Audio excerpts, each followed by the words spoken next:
Hello! Hello! Hello, everyone. Where did you guys go? There we go. Hello, Standing! Hello, Lurkers! What's Pod Watchers? I hope you're all doing very well. I hope you are staying hydrated, staying comfy.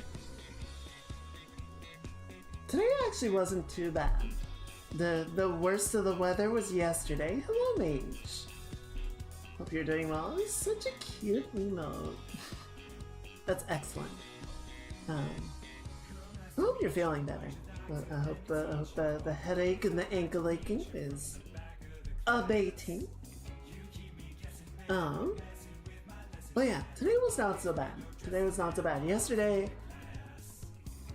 so I think the evenings are the worst for me because by the evening I've had the computers running all day, and then the evening sun just starts blasting at my window, and my room just turns into an oven. And there was a solid hour or so where I was just like wiped out. I have no energy, and I basically just shut the computers off and went for a walk. I was just like, you all need to cool the fuck off. I'm gonna go, and let me know when you're good. Today we're gonna see how this goes. I have the so clever idea. I've got a nice metal tumbler that I usually drink my coffee out of. I put about an ounce or two of water in the bottom of it, and then I just stuck it in the freezer and made like a big block of ice at the bottom of it. So hopefully it'll keep the tea extra chilled tonight. We'll see how it works. We'll see how that goes. I don't know, like, I know there are other areas that get a lot hotter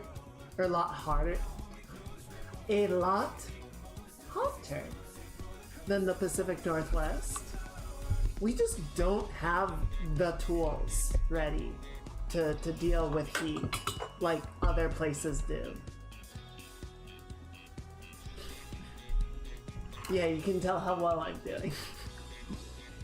It's the heat, man. It does things to you. So here's basically what we're looking at for tonight. Here's sort of the plan. Yeah. I've been messing around a little bit with the animation stuff that we were looking at in Unreal and having mixed levels of success. Some of it was looking a little bit cleaner. A lot of it was still looking very scuffed. A lot of the stuff that was importing looked weird and or bad. Can't say shit this week is a stream. Yeah. No, you know what? This week has been kind of lousy. Like Monday just started off with I don't know what kind of Monday drugs everybody took, but it was bad. It was very bad, and I was just like already done with the entire week 2 hours in. But it kind of got better after that. It hasn't been too crazy since.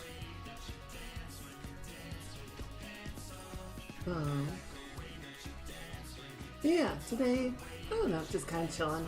Went to a coffee house. We had a nice chat with the barista about like, because I was wearing my Dota shirt and he noticed, and we sort of got into a conversation about like competitive games and how we're both just kind of like, no, it's not our thing.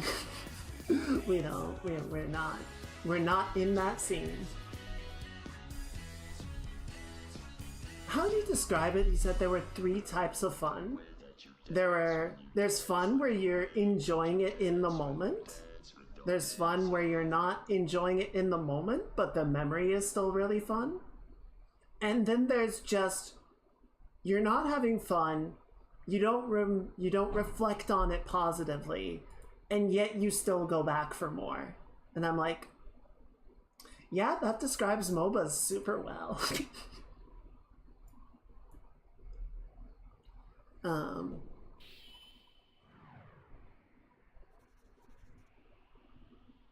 Why did I bring that up? I was gonna bring something else up, but it's gone. But yeah, it's been okay. It's been okay today. I did get in touch with somebody on one of the Discords, and had some not success. They weren't able to identify exactly what the problem was, but there's a couple of things that we can investigate. So we don't have like a tutorial video or anything that we're lined up tonight.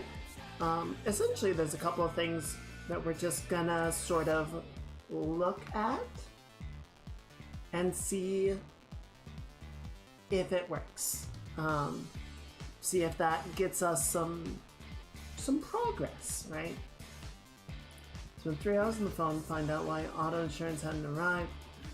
I had the chance of being able to actually pay it after 10 minutes of combo. Oh, those are the best. Those are the best, where you just have like so much investigating, trying to figure out why something is happening, and then someone is just like able to solve it instantly. It's like, why weren't you down here the whole time? Yeah, I love those. Those are the best. I'm sorry, Mage. At least it got sorted out. That's the consolation, I suppose. I wanted to call somebody about setting up an appointment today, and I didn't get to it. I'll have to do that tomorrow. Damn it. So, we'll get to it. Tomorrow. So yeah, basically what I want to do tonight is we're going to take a little bit of time, not necessarily going through the entire problem-solving process, but I want to go through, we're going to sort of try a couple of things and see if any of those things show signs of solving our problem, right? Show signs of getting our animation to behave better. And if they do, ooh, we might put a little bit of work into it, and then I think we'll just kind of switch over, because we got our drawing for Lily that's getting really close, and I, kind of want to just focus on that and get it done. So this, I feel like success or failure, this is probably going to end up being more art than game dev, but I definitely want to put in a little bit of time trying to do some troubleshooting. Like I was saying the other week, problem solving in troubleshooting and bug fixing is a massive part of game development. So, if I want to be really transparent about here's how the sausage gets made, that's going to be part of the stream work, right? I know, like, Vito, being a programmer, whenever he's working on stuff on stream, like, spends a lot of time just kind of muttering into himself and bug fixing. Cat ran under the foot and decided to land on the foot. Ow.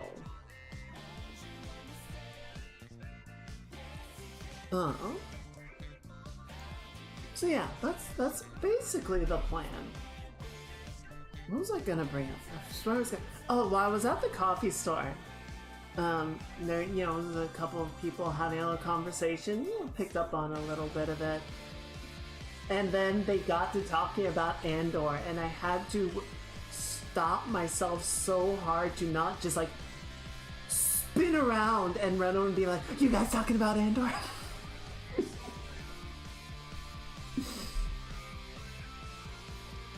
I've been rewatching the first season. It's such a good show. I love that show so much.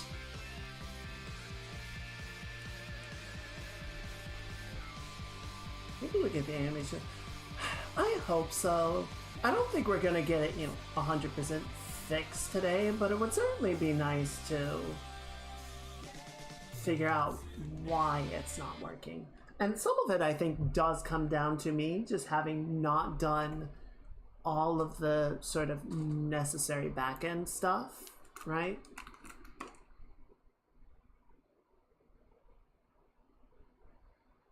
I think I got it essentially to a point where it looked like it was working,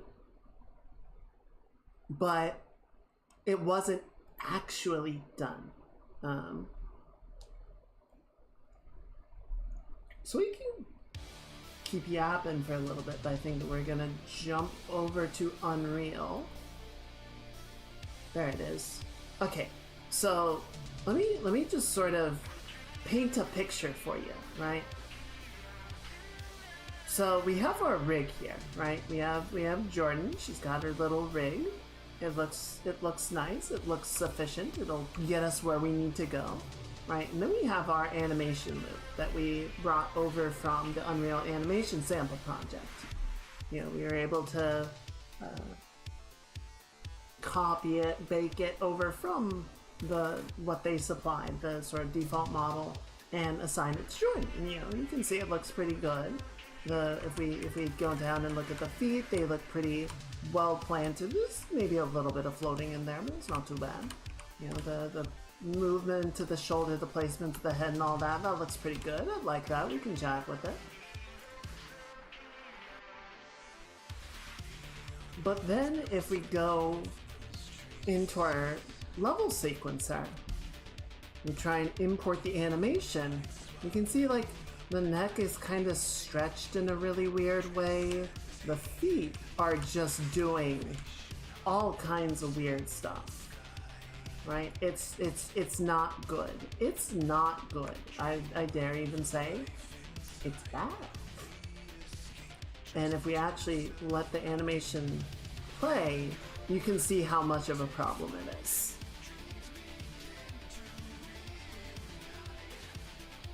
So, a couple of the things I was able to find in my sort of experimentation, you know, looking a little bit with what I could find online and just messing around with stuff, what I found, so just starting down here, right, we've got a number of different controls for the foot. So we've got sort of our master control that will sort of move the entire thing around.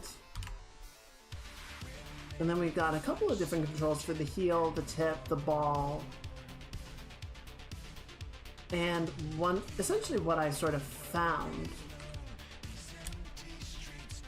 was, if you look at, I'm in the way of everything, aren't I? There we go. All right, let me come over here. Hi, chat. Essentially what I found, you know, if we go to the ball IK control, you see there's these weird like spikes that are happening, right? So a lot of the values aren't really changing, or they're changing very little. And then this one channel, the rotation roll, is spiking super hard,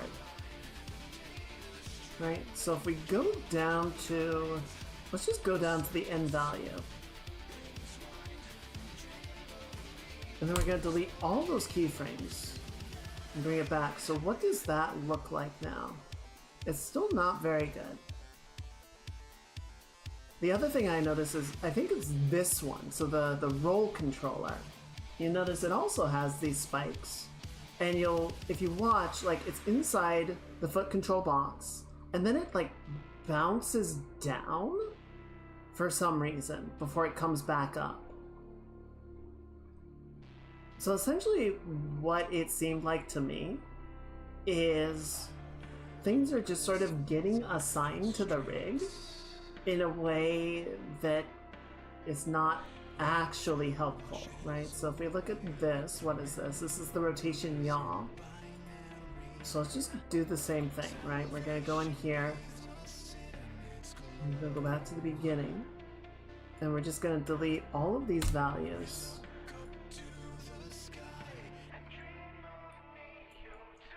And then we'll get rid of these. Yeah, so one of the things, and this is from the person that I was talking with, is I'm pretty sure these controls are not supposed to actually be able to move. So having these channels all, you know, fluctuating like this is entirely incorrect.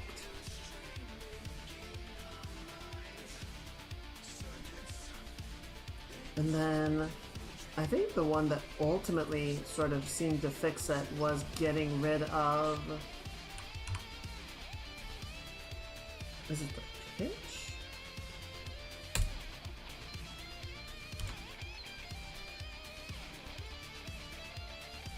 I think it was the pitch, but I'm just gonna try clearing both of them out to make sure. Maybe it was roll.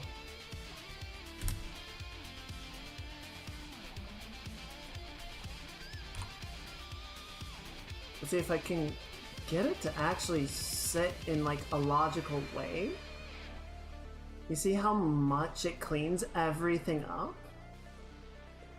Hello, Sonic. I'm glad the cassettes arrived. I hope they're good. I hope you enjoy them. But yeah, just sort of cleaning up all, and then see, like, it has a weird positioning, so let's zero that out. And then just for good measure, I'm gonna zero the other values as well. Okay, so it seems like, yeah, that's gonna kind of change it on multiple channels, but you can see how, like, some of the extra information just seems to be giving it things it doesn't need. And seems to be messing it up. And then if we run through the rest of the animation, oh, what's it doing now?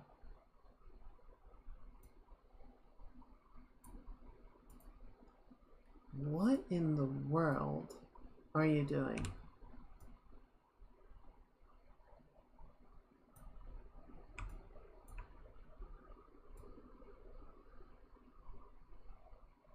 Yeah, so we've got some fuckery. Coffee Talk Episode 2, Hibiscus and Butterfly original soundtrack. I'm still waiting. Well, it's unfortunate that Episode 2 showed up before Episode 1, but I hope it's still a good time.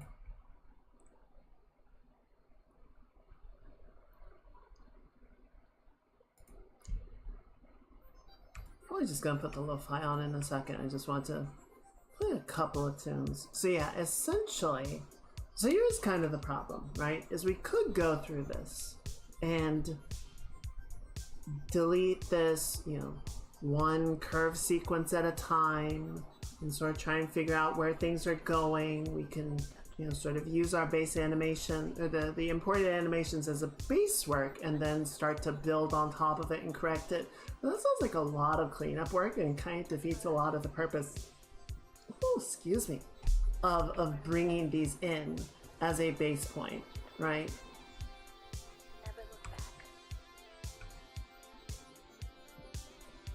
So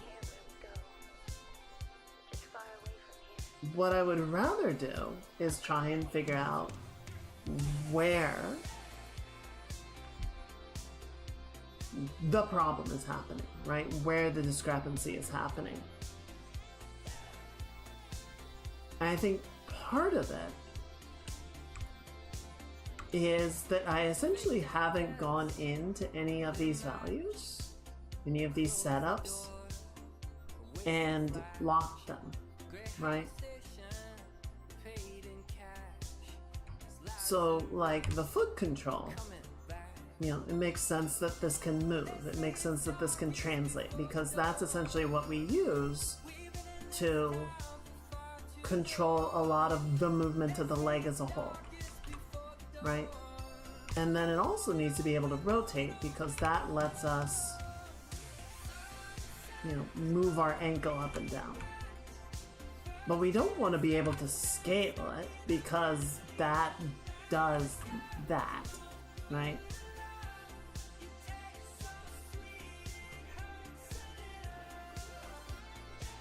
So essentially what we want to do, what I think we want to do, is figure out what channels are supposed to do what, and what channels are supposed to be able to do what, right? So like our ball control here shouldn't be able to move. Honestly, I thought that was just gonna like tear the foot in half, so that's a better end result than I was anticipating. See, this one doesn't do anything when it moves, but when it rotates, it sort of lets us like roll the foot. I think if we move this one, yeah, see, that does horrible things, so we don't want to do that. But if we rotate it, it lets us sort of curl the toe up and down. So that's a good thing. That's something that we want. But how do we lock the channel down?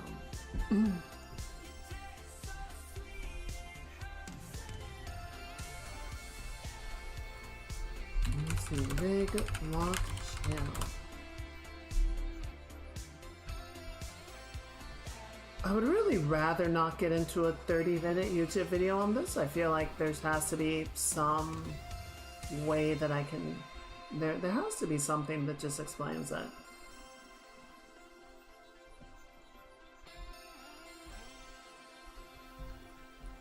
Let's see. Infinite bone structures? No.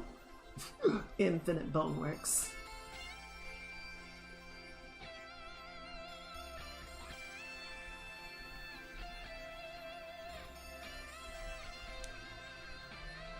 Where? Gimbal locking with rotation does expose rotate order and twist joints. Okay. Importing animations. Animating characters and objects. Machine learning, control rigs. Yeah, so you've got a control rig set up here basically. Modular characters, maybe something in here. Well, there's a page on control rig debugging, which is certainly potential. Closed casting, spine rigging, full body IK, solve directions, controls, bones, and nose.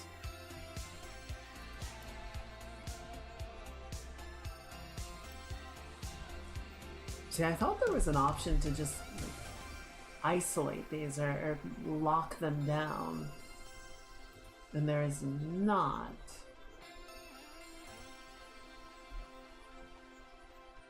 So we got the hierarchy, not the details, rotators, transform. If I go in here,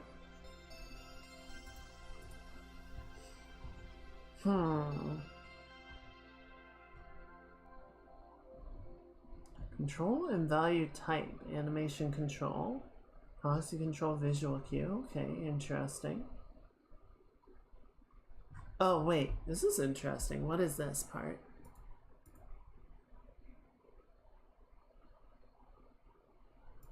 Here, let's just put this on. This sounds nice.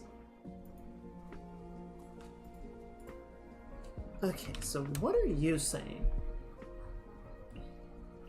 In addition to normal creation method, you can also create controls where multiple bones are selected using a provided Python script. Okay. There are a variety of control types that can be that you can specify for controls to provide alternative or more limited properties. This can be useful if you are wanting to create attributes-based controls. Where is that? Oh, it's in here.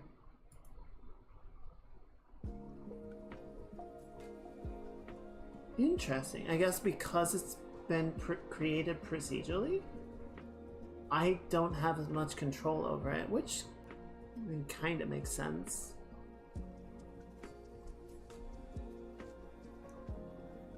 Okay, and then proxy controls. In addition to animation type, you can also specify the value type. Okay, so I don't think we need any of these. Transform limits. Oh, let's see. So I can... So we can go over here.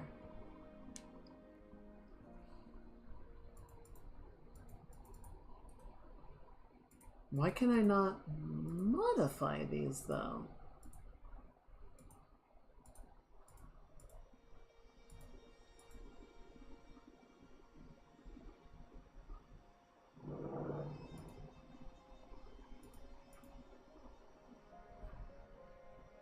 Facing down axis, mirror axis, transforms, primary axis, IK control offset, knee bone offset.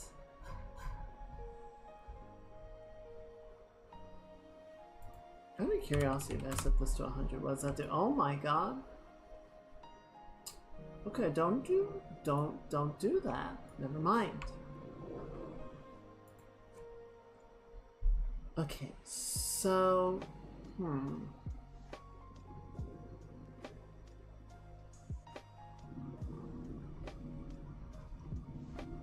I thought this was going to be easier than it is. Which seems to be a running trend with a lot of this. Let me go back through the conversation and see if I can find some indication of what I should be trying to do. Is the modular rig set up correctly with the hierarchy between the bones and controls? Probably not.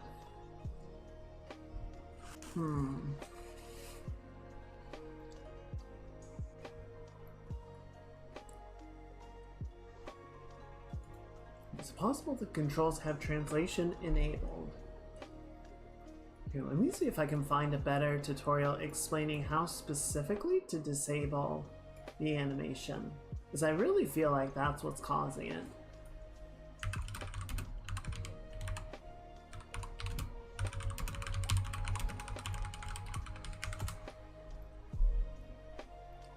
Tips and tricks speed run 22 minutes. I don't know that that's a speed run, but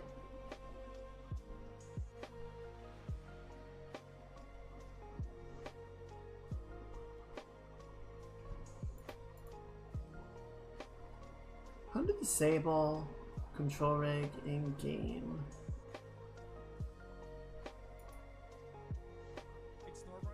Okay, no, that's not what I want.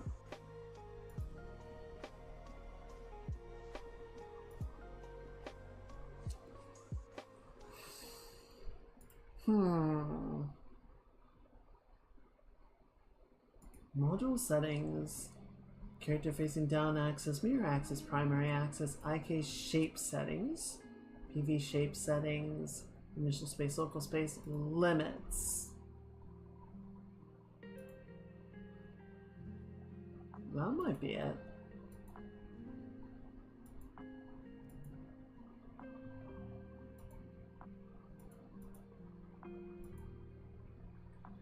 Is there a way that I could just like turn all of these on? That would be appreciated.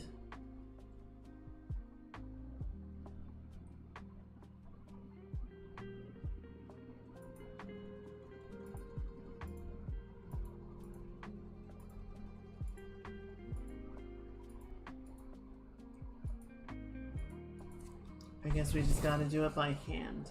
So the thing is, I'm pretty sure, what the fuck is that box? I'm pretty sure we're setting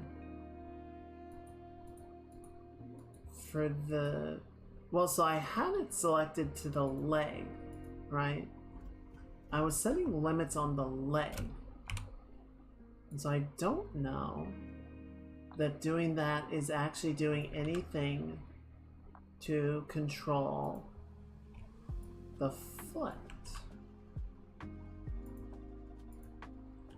It seems like this is just getting the same min and max values off of the group as a whole. Okay, so we've got the ball IK settings. Here we go. Okay, so limits for you should be turned on. I really wish there was a way I could just turn all of these on at once. There we go. Okay, well, at least I can unfurl the entire thing at once. Can I just drag? No.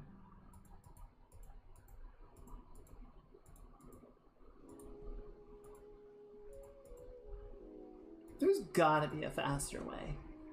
Okay, so let's just suppose that I don't want this to move at all, right? And then if we go in here, okay, so which one are you again?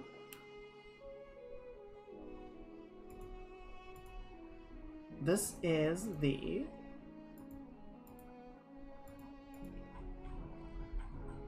oh, good lord, where are we?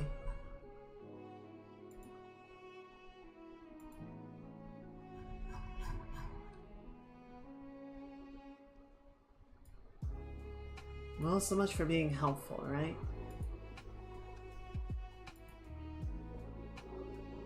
The ball IK control.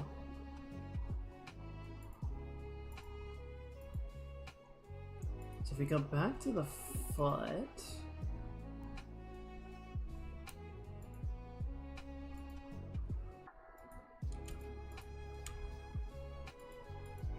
and we can re-enable these.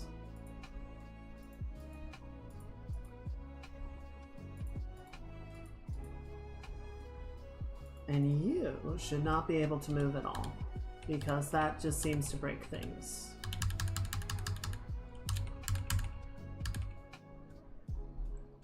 So what we should see now is we can't move it. We can only roll it. Which, could you, like, why are you... Okay, let go of the fucking thing. Yeah, so now we can roll it, right? Which is good. That's what we want to see. Yeah, maybe we'll do a little bit of that. We could go in and set more controls over sort of the secondary axes of movement for those, right?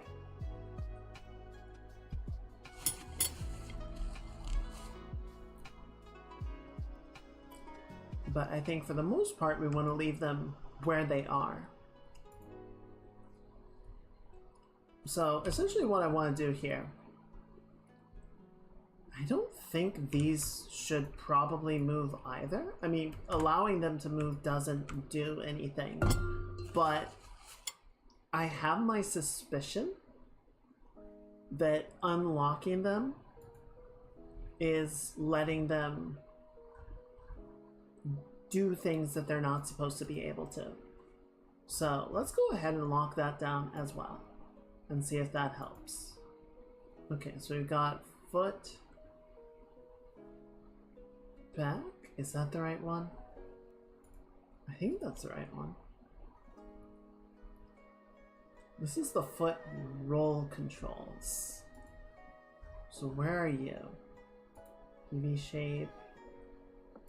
If we go into foot, we got, there's the roll settings. Okay, cool. So unroll the limits. Preferred rotation order. I think we should probably set that to true.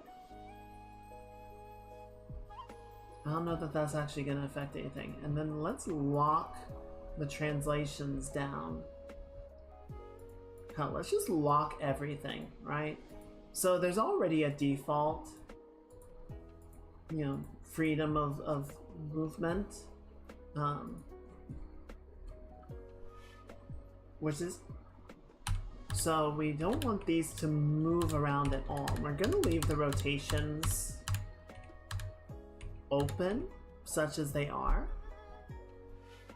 and kind of see what that does for us. We're probably gonna want to come in and tighten those numbers up a bit more, but for the time being, it's fine.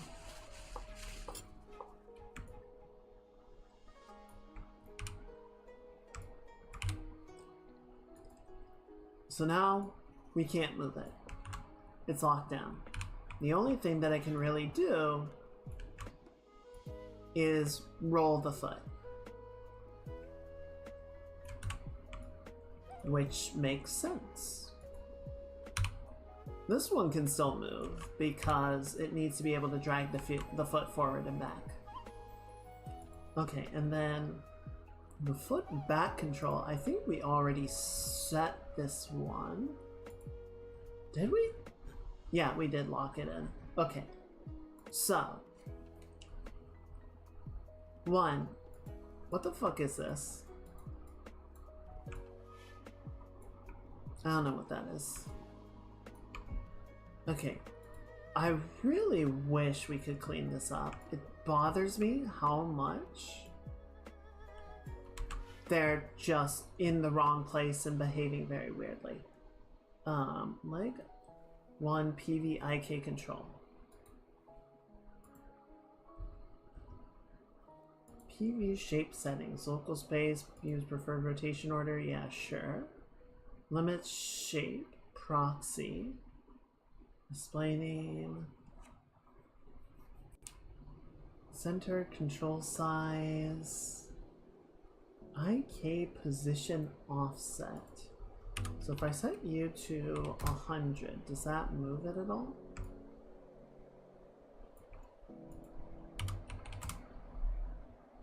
No. No, it doesn't seem to. Enable PV follow. Need bone offset. Well, I don't want to offset the bone, right? I just want to get this position dialed in better.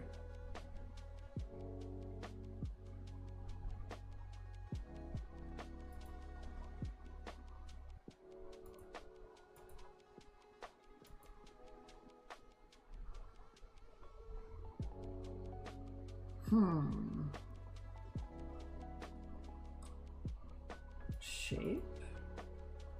Sphere. Proxy. Display name none.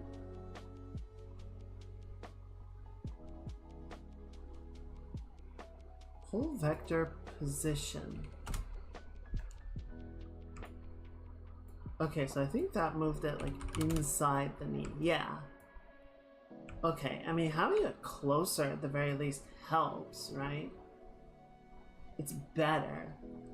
And then maybe that's enough. If we can just get it to like move its offset.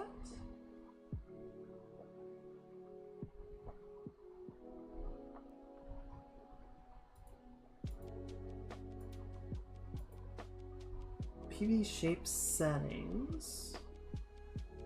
FK shape settings, primary, secondary, FK, IK default, orient IK to world.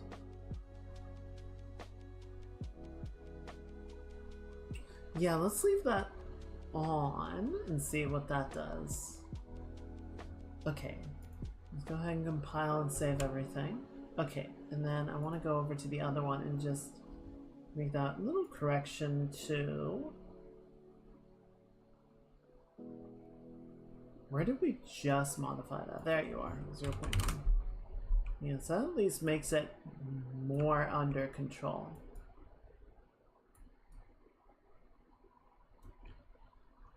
It's better.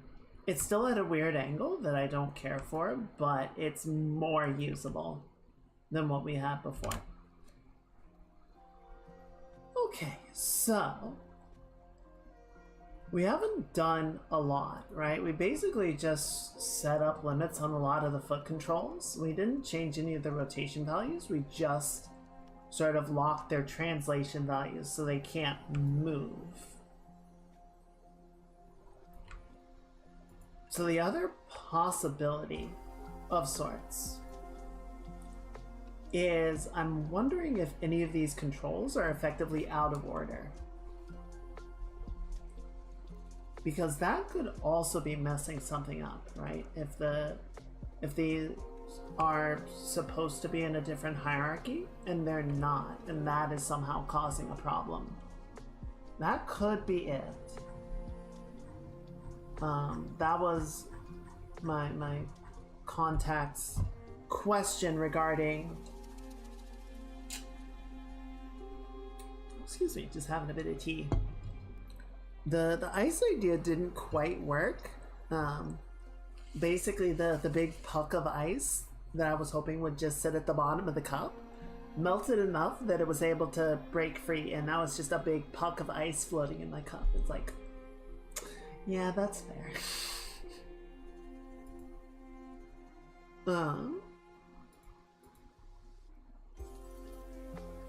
Okay, so essentially what I want to see, and it looks like things are already getting kind of fucked up here, but essentially what we're gonna do, we're gonna delete the control rig, we're gonna reset the character. Where is OBS? Yeah, so we're gonna re-import it with the new information, right? Okay, so animation, we're gonna try this approach. So we're gonna bring in walk loop F. We're gonna bring in as animation. And see, this is again the really weird thing. Like if I just bring it in as an animation, it looks so clean, right? Everything is nice and orderly. She's not doing anything strange, anything unexpected. She's just walking. She's just walking the way that we expected to. The only thing that isn't happening, and I think this is tied to... I'm not actually sure if it's tied to the control rig or if we would need to bring the physics in, is the hair is not moving. And I would want/hope to see some movement there, right? If we go back to our walk loop, I think we should see some here. Do we?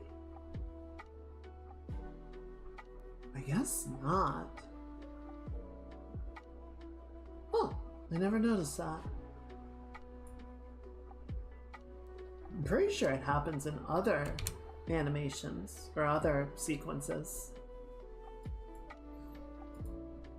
There it goes. Yeah, see, if I move her far enough, the hair jitters. So I think it's just, it's not quite happening enough. Okay, well that's neither here nor there. That's just me fussing about unimportant things. Okay, so yeah, we bring the animation in as just a sort of static object, and it's fine. So now we right click on this and we do bake to control rig, and we're going to bring the control rig back in. Export the transforms. Yeah, morph targets, share attributes, materials, no. Keep it linear. Warm-up frames, no. Custom, sure. Go ahead and reduce the keys and leave reset controls to false.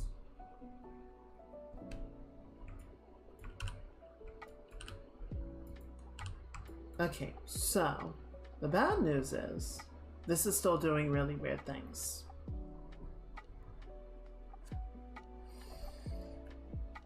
So the location values are not changing, which makes sense because those are locked.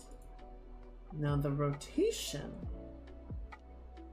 is still seems to still be causing problems, and I believe, if memory serves, it was the rotation yaw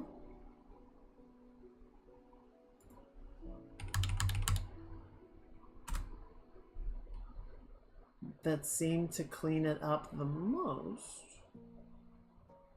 You can see though there's still a weird bit of motion, like right in here. We would expect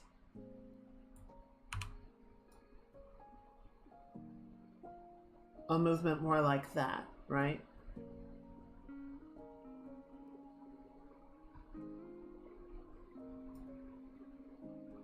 But then trying to do that, and it doesn't help that we're not keying anything, so everything is just kind of doing whatever, right? So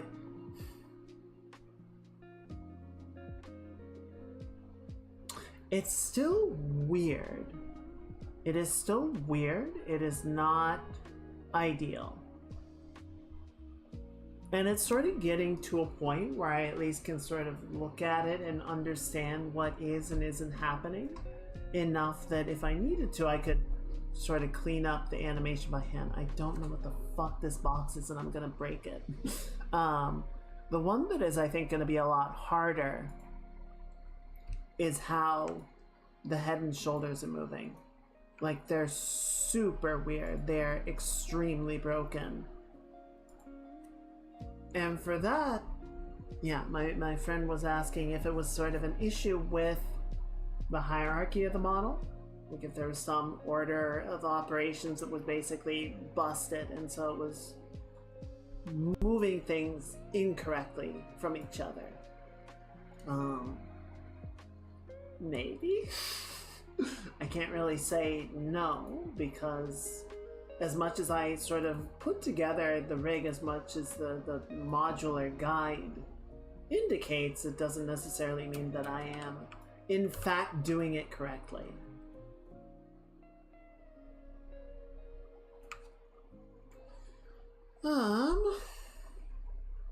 I can feel my brain overheating.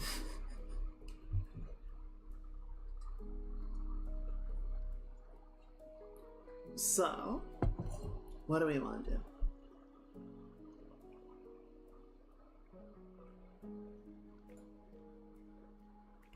Oh, what is that, by the way?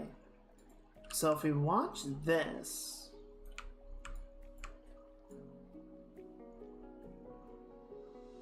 Okay, so there is a point where the knee control seems to go inside of the knee.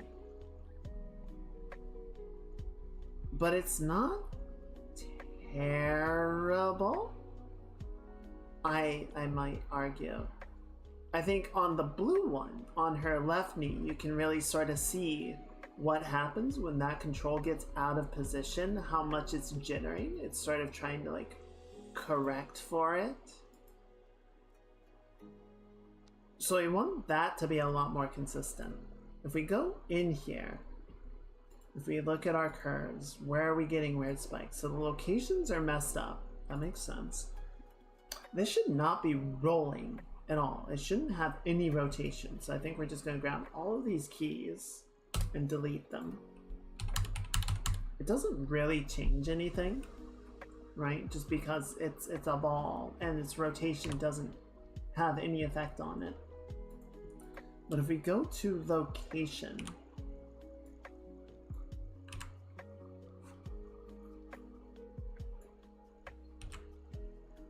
the really weird and annoying thing is, you would think if I'm moving it on a single axis, it would only affect one value, but it is affecting all three of them simultaneously. So maybe that's part of the problem.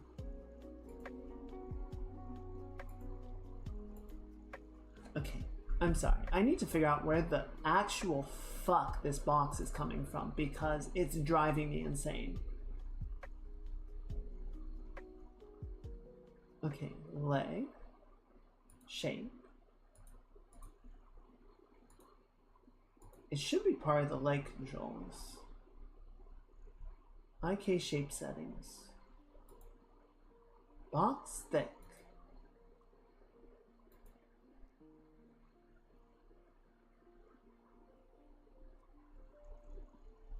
I mean, it's not a thick box. I don't think that's it. PV shape settings. Sphere solid. Why are you not changing? Why don't I see you? FK shape settings. Circle thick. Okay, that makes enough sense. FK to IK default. So what is this? Where are you? What am I looking at?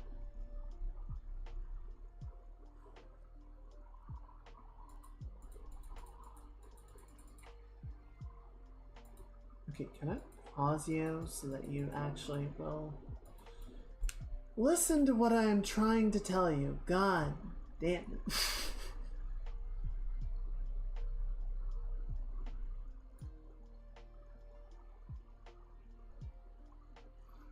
Interesting.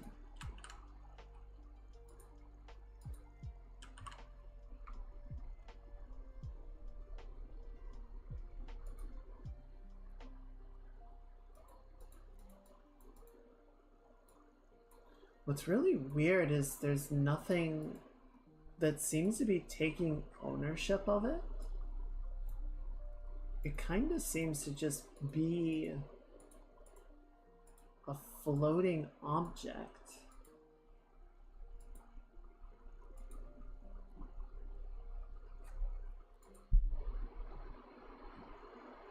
But I don't know how that could be.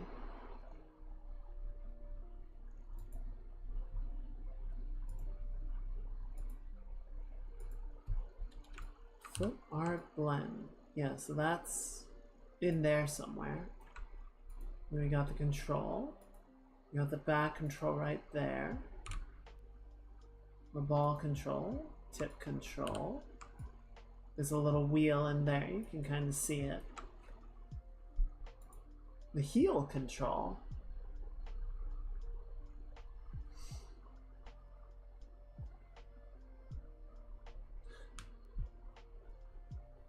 I'm gonna write that down because that might have something to do with our problem. I want to solve the box problem first, but I want to come back to this heal control and see if it's causing issues. Okay. So yeah, right now, I'm sorry, I know this is really dumb, but I'm trying to figure out where this box is even coming from. You know, the alignment really makes it look like it's part of the knee. But I can't find anything essentially that owns it.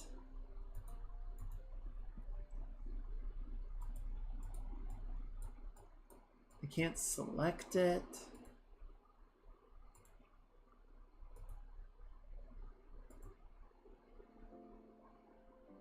It's very strange.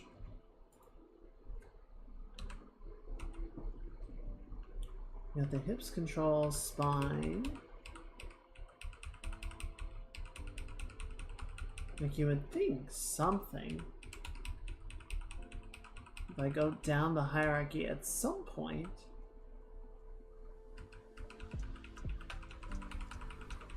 I'm gonna find whatever is owning it.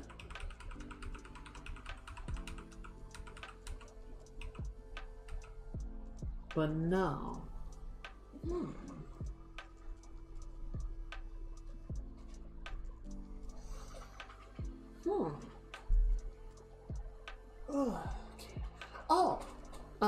Completely unrelated to anything. I was on my walk yesterday. I got to sort of thinking about the stream and stuff to do for the future. So I think I've decided what I want to do for the Halloween outfit. I have it narrowed down to a short list. And there were two ideas that kind of stood out as being a lot of fun. And I'm leaning towards one. I haven't quite, made the final decision, but I think it'll be a fun costume.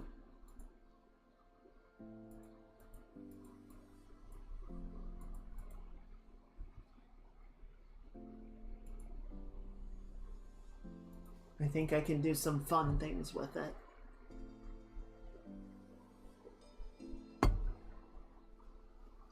The ice has completely melted. So that didn't quite work how I had hoped it would, but that's okay. I hope it turns out well. I think it'll be cool. I think it'll be a cool costume.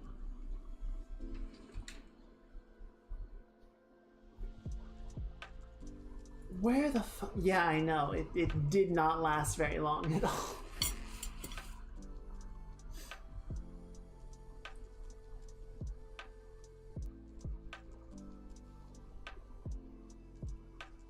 See, I don't want to start deleting stuff.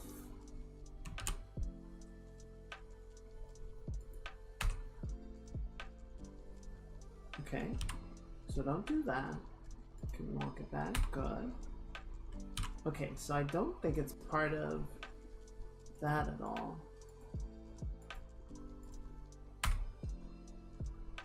No. Is it part of the neck? No. Is it part of the shoulder or the arm? No.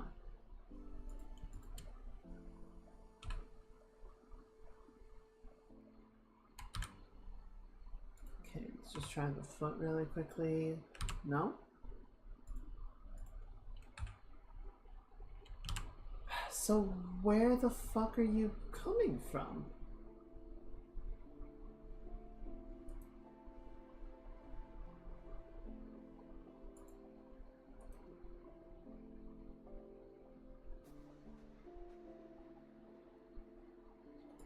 I'm very confused.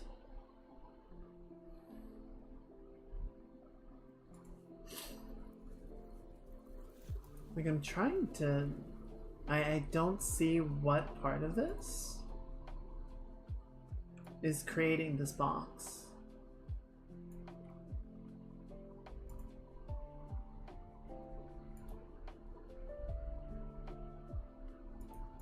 you guys all see it, right? You see the red box, the giant red floating box.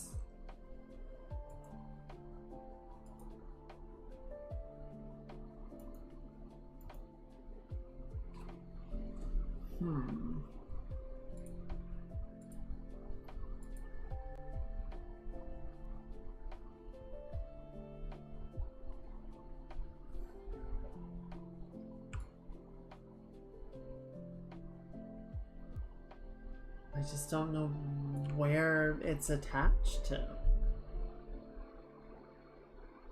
Oh dear. This is honestly going even worse than I thought it was. Okay. Well, so for the moment at least, it's not really breaking anything. Right? So let's leave it alone begrudgingly for a minute. Because what I want to do, we honestly have a couple of controls in here that they're so small that I don't remember that they're there half the time. And I want to go in and fix that. So, the heal IK settings, the shape. Scale you up.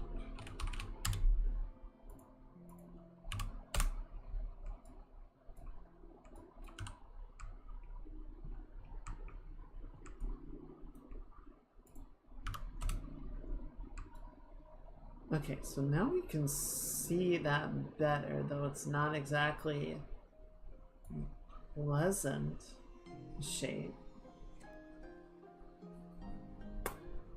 What can we do that's gonna look nicer? Oh, they are circles.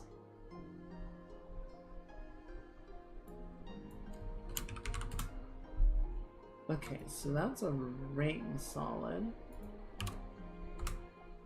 Which seems to just be a ball as opposed to a ring.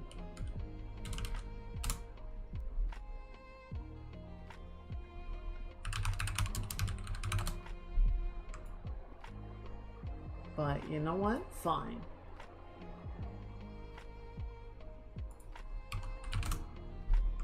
Just put that there, I guess. It looks unpleasant, but fine.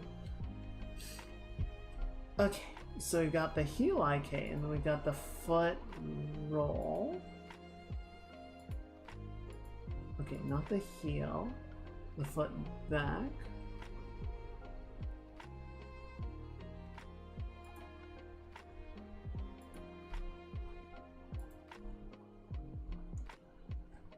Okay, so there should be one more IK. Is it the ball IK?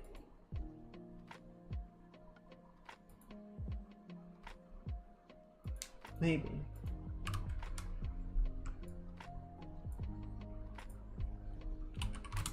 Okay, so it's not that one. It's... basically I want... okay, foot tip. Oh, it's way down here at the bottom.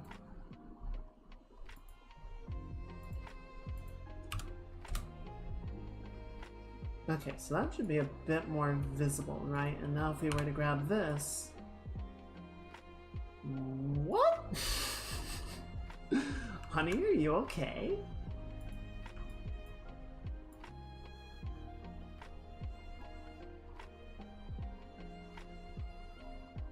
Huh.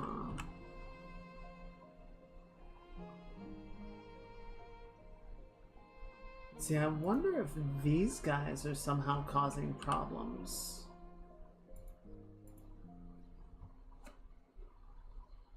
Okay, so the heel control... yeah, the heel control isn't really doing anything, is it? Location 0, 0, 0. Hello, Artemis. I am doing okay. It's been a pretty good day. Where trying to do some troubleshooting, and it's not really panning out, unfortunately. Was hoping to have a little more to show for it, but we're up a bit of a creek. How are you doing? Let's see, so location, location, location. And then the scale all seems to be consistent. So the only one that has any actual value assigned to it is location Y.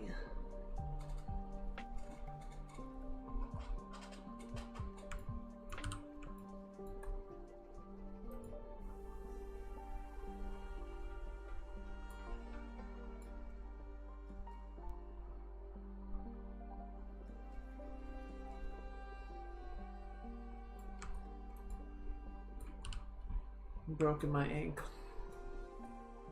What's the serious doing? One, you should go get the ankle looked at if you think you broke it. That's not a good thing to just kind of have on hand. So we're trying to clean up our animation rig for the game so that when we import animations into it or import them onto the sequence to do some customization, we don't just get a jumble of limbs in bad geometry. But it is proving to be very stubborn.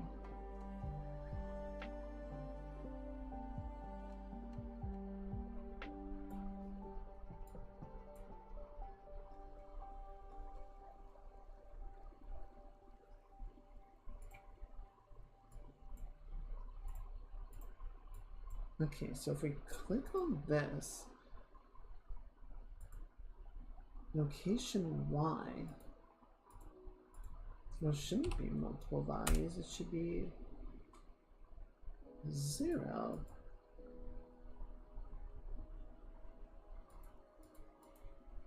What do you mean? Is this the month for ankle injuries? Apparently, and it makes me very concerned. Value 0.243.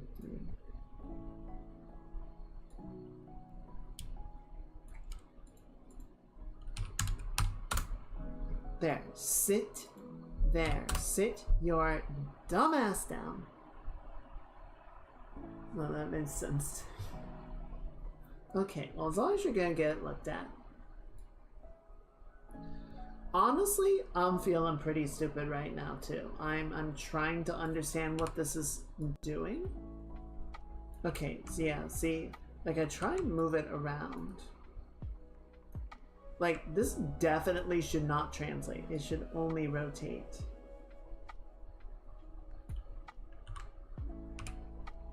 If we try and translate it, it just breaks things. So don't do that.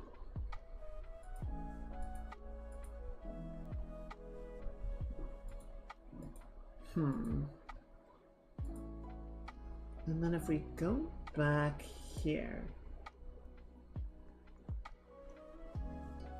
we try to rotate it.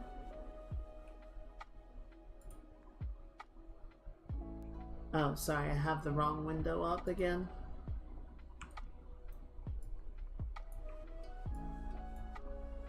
Yeah, so it does want to rotate that way.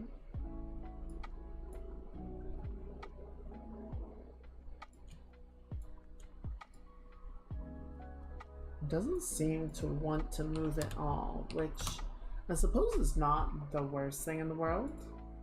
Like, as long as it's not causing issues, then I don't really care that much.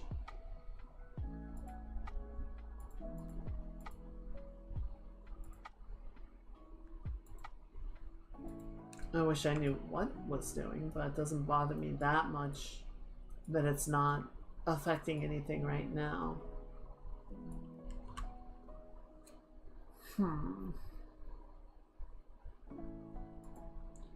Yeah, honestly, I think the main thing that's causing issues for this particular foot is how this dumb motherfucker seems to just kind of be doing whatever it wants to do.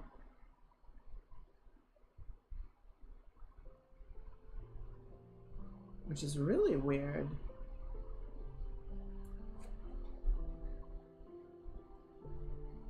Let's check the rig hierarchy, see if it can do that. We're gonna look at this for a little bit longer, and then I think we're gonna wrap it up for now, because this is not really making a lot of sense.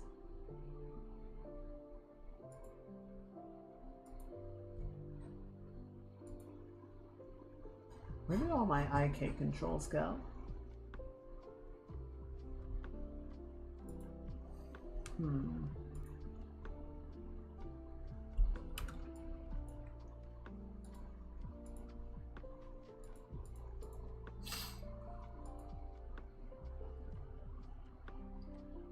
Show nulls, show that, show you.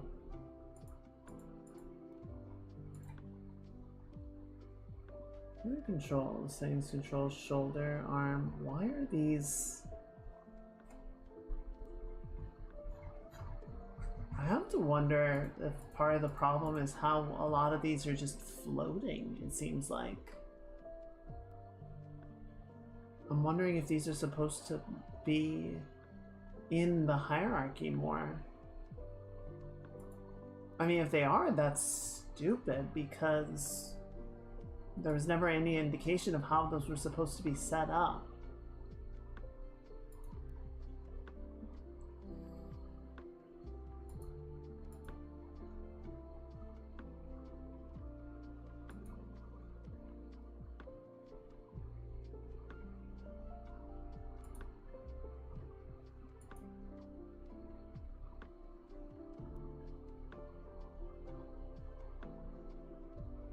Let's see. Go ahead and compile the rig and see if that makes things any better.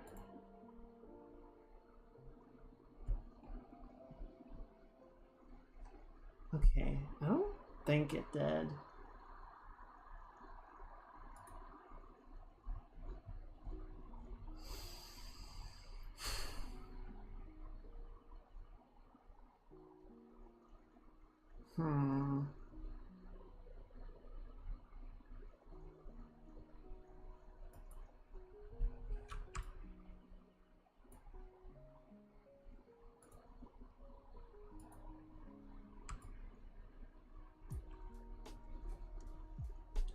Pull vector position, still in the right spot there. Secondary access, sure, fine. Filter channel shape.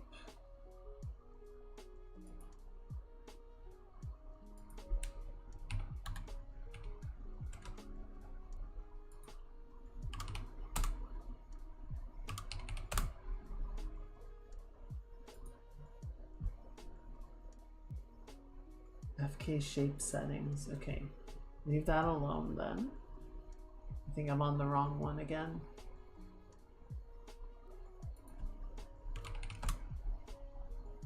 Okay, well, I found that at least. So if we really wanted to.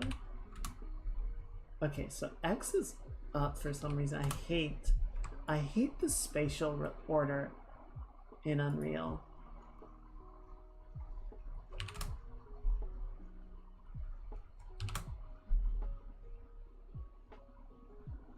Okay, so that goes there, and then pretty sure, yeah, that's gonna do that. Okay, so that at least gets the like position of them a little bit better. Okay.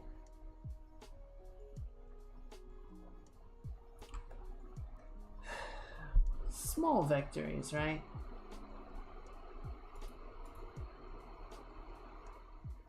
Spine end bone. We'll say spine 4.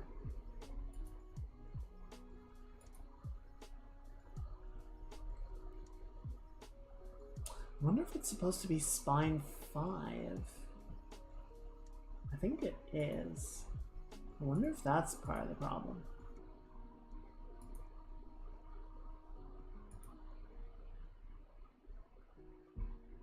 compile that and see if that somehow magically fixes something. Alright, I'm going to delete and re-import the rig onto the model and see if we can finally, maybe, actually get something vaguely resembling what we want out of this. Probably not. I doubt it. But we'll try.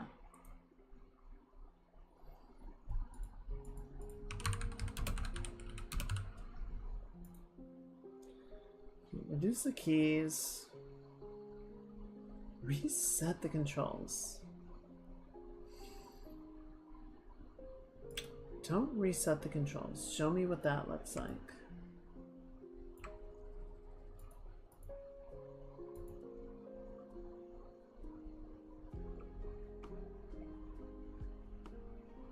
Okay, well, it looks like you did that really dumb, annoying thing where you, like, put the keyframes way off to the side as opposed to doing what would actually be helpful or what I want you to do. Alright, let's try again.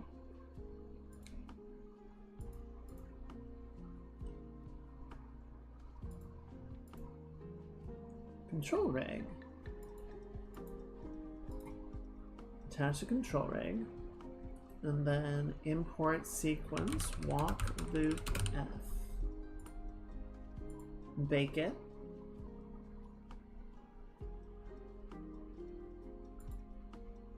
Why do you insist on this?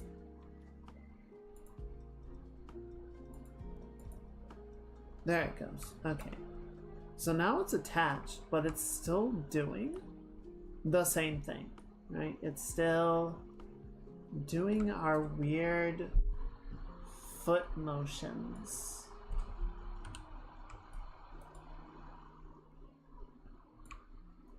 If we kind of scrub through it, it seems like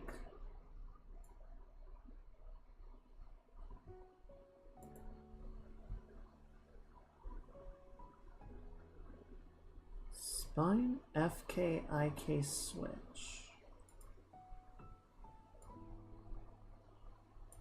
Oh, well, okay, don't do that.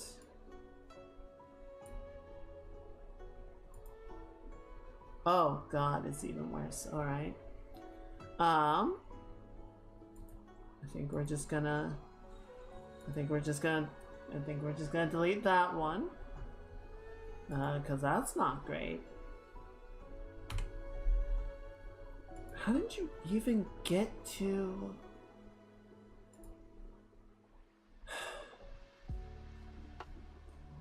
Okay, let's try adding the animation this way, because that seems to have a cleaner end result.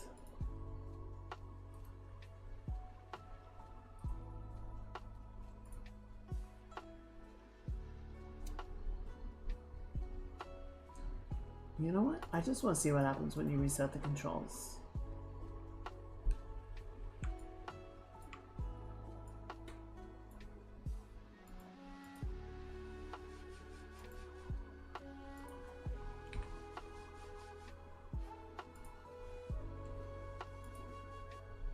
Why did you not do anything?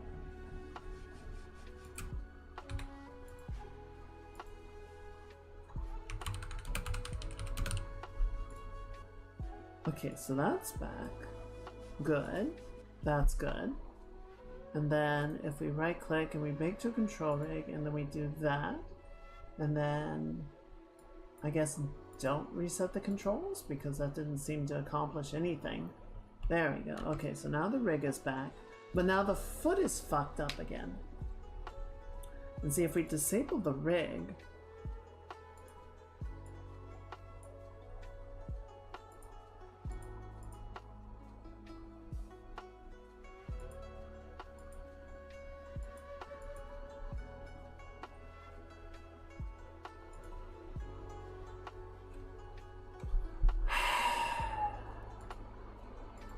we've been stuck on this for like 2 fucking weeks and I'm so sick of it.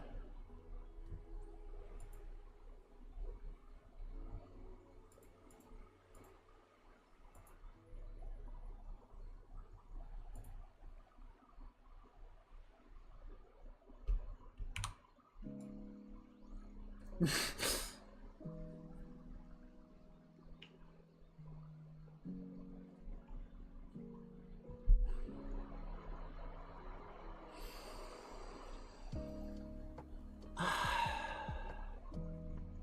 don't know. I don't know why it's not doing the thing.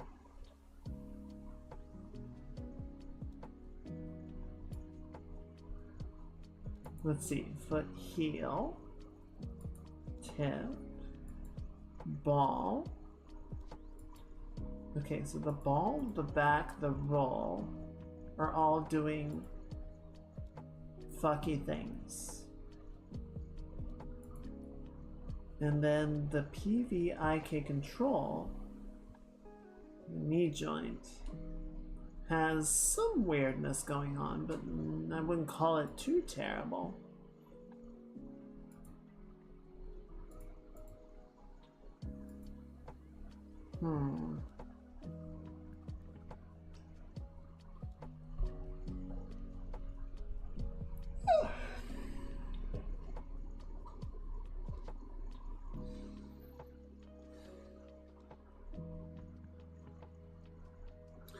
Let me look through the Discord conversation again if there's something else.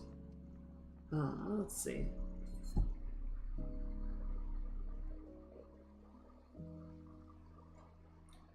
Is it possible the controls have translation enabled?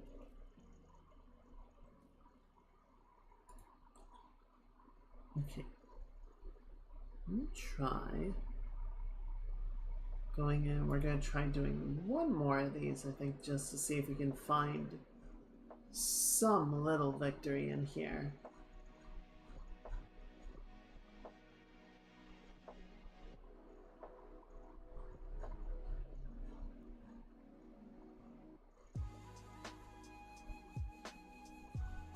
Let's see, thigh, calf. Here we go, neck 1 control.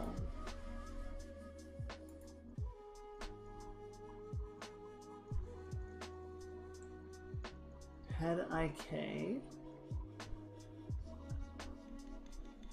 Mirror axis, secondary axis. Head IK limits shape.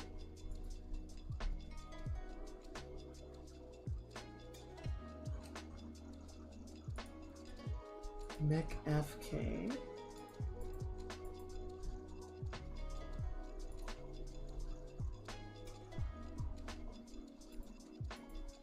Why do any of the FK controls have translation options? Like, why is that even a thing? FK shouldn't be able to rotate, or shouldn't be able to translate. Why is that an option by default?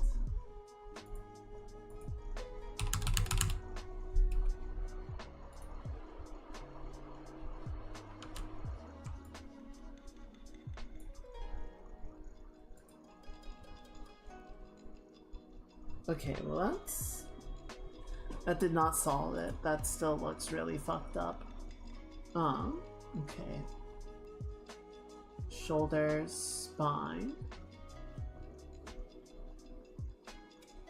Number of spine bones, 5.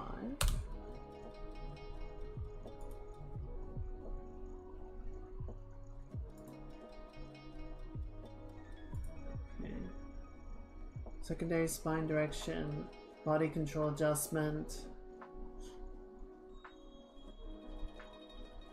It's ominous. What? Do not enable stretch. Hips and pelvis. Even IK controls. Default FK or IK. True. Body control shape settings. Hip control settings. Chest control settings.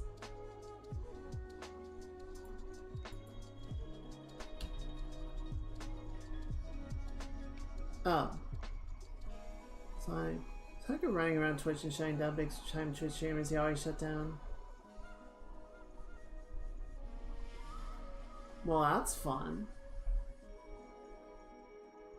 I appreciate the warning. I doubt I'm gonna... I doubt I'm nearly large enough to get attention, but... interesting.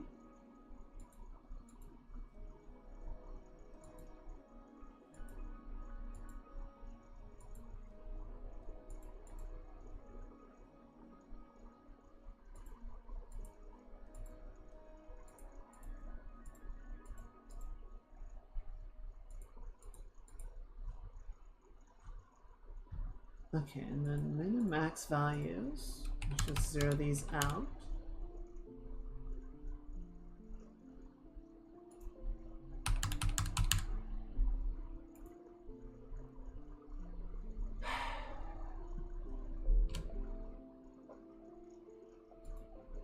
I'm so confused because these... I don't know, it really feels like these should be working.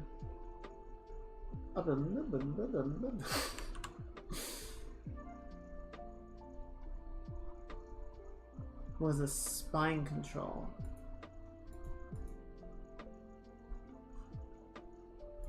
Okay, chest. Mid IK control shape settings, spine control.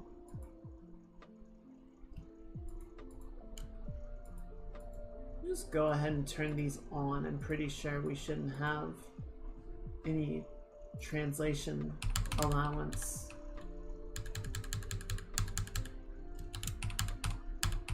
For the spine. I think it's gonna look more weird than anything if they can move. Right? Should really be more of a shifty bit. Alright, let's compile that and see if that made it look any better.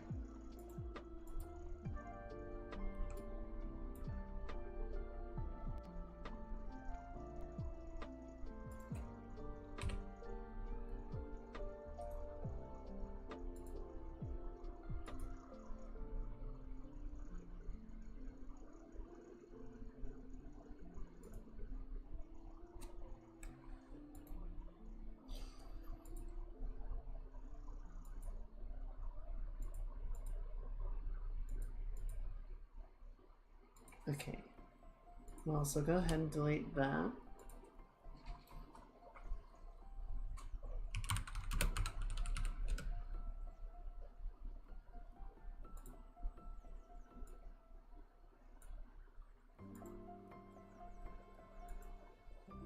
And then let's try baking that. I'm probably gonna have to redo the whole thing, right? Okay, yeah. Baked control rig.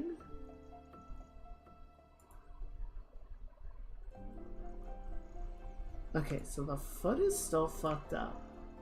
Main question is, do the shoulders... I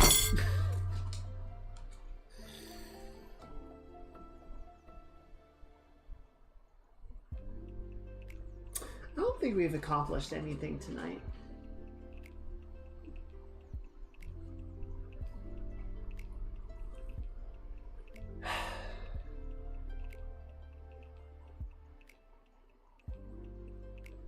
Sorry.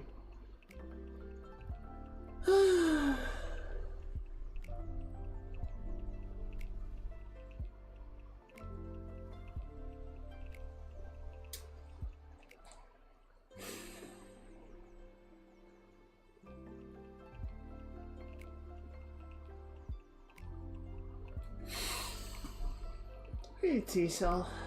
I hope you're having a good day. Hope you're ready for the weekend.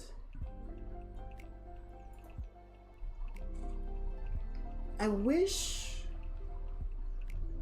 like, it would be one thing if I understood what the problem was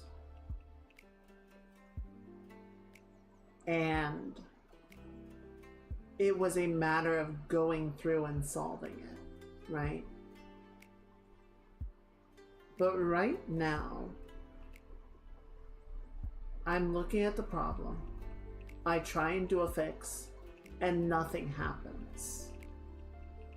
And I don't...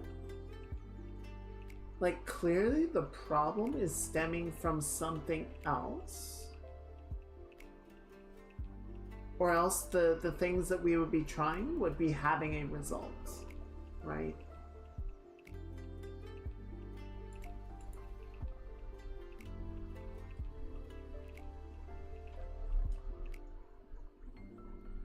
And so I don't get what it is that I'm supposed to be doing.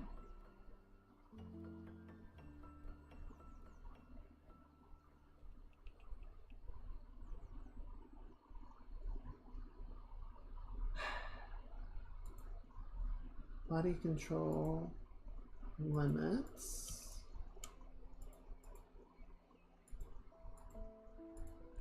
I mean, I can keep going through and setting limits on the controls so that they, you know, we can sort of specify, I don't want you to do these things, I don't want you to have these ranges of motion. And that's, you know, probably a good idea.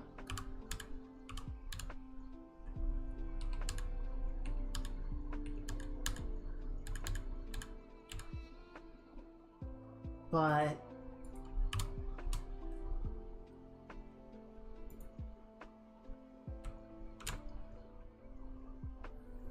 I don't feel like that is accomplishing anything.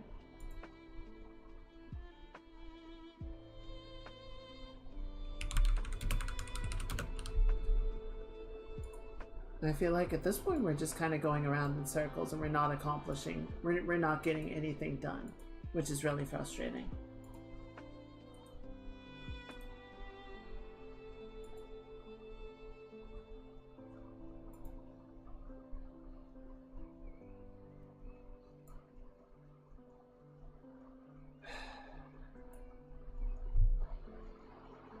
Okay, so locking the movement of the body controls did have a change, but it's not a good one. So apparently that does need to be able to move.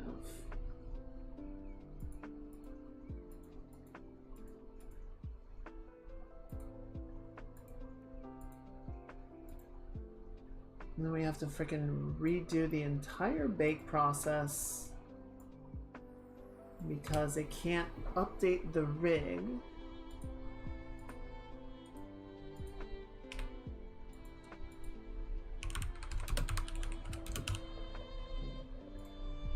Okay.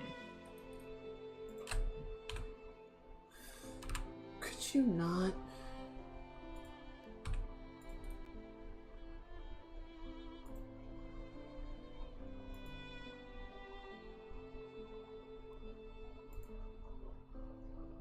But why are you doing that?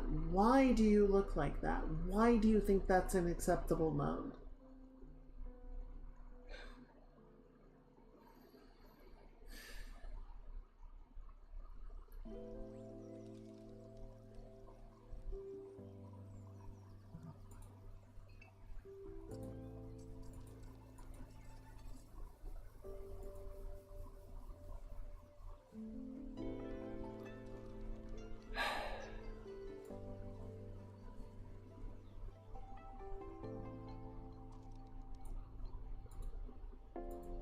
Global root.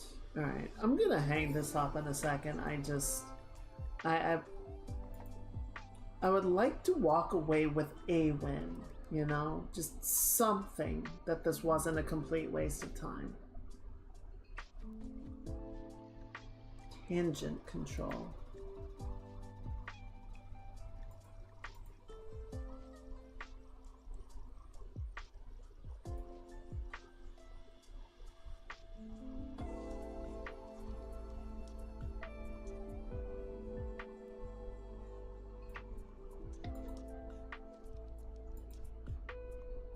What is this value? What are any of these?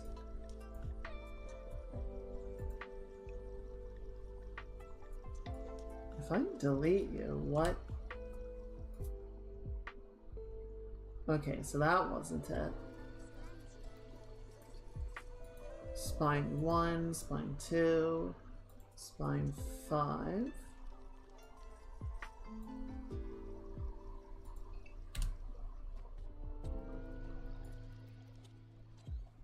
Okay, so it wasn't spine 5. Or no. Maybe it was, because it didn't actually delete anything. It just clicked off of it like an idiot. Okay, there we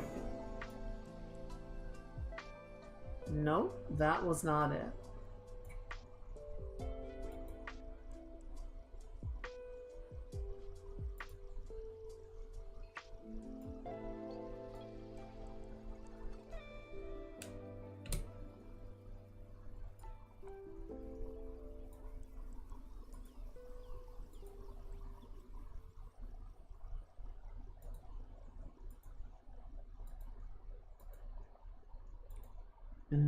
these are moving in a way that would get the results that we would see.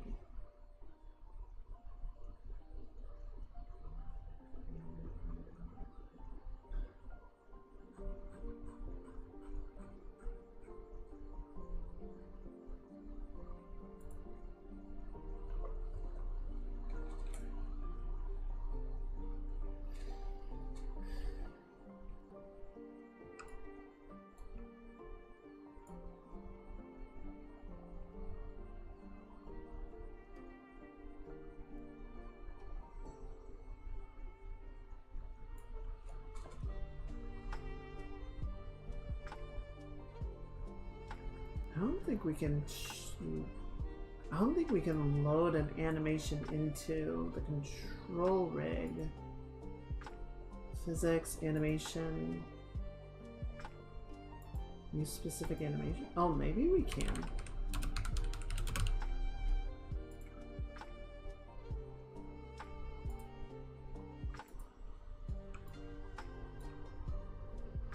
Okay, but how do we. Oh, wait, what?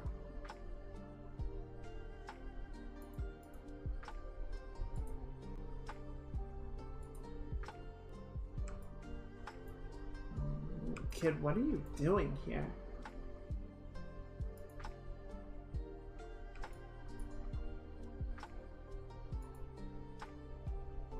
Hello?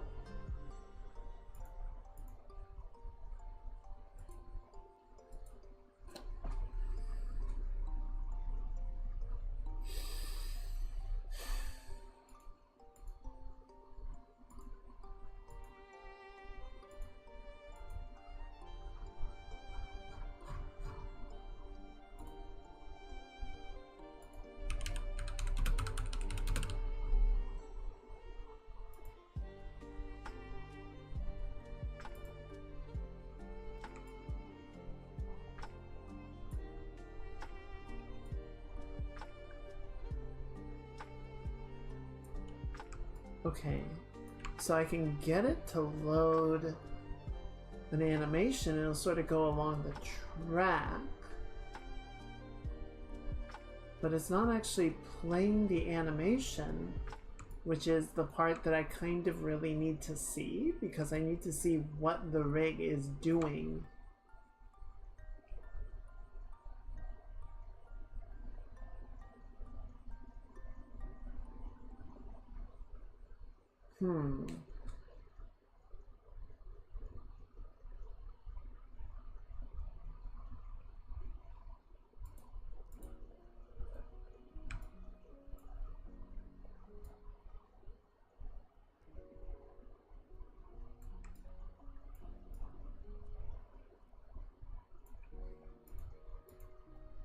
Okay.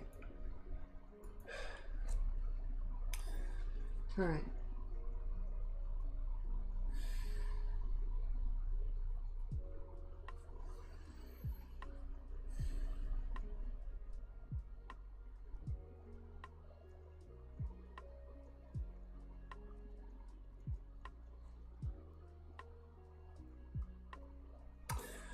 Chat, I think I'm gonna take a break for a minute.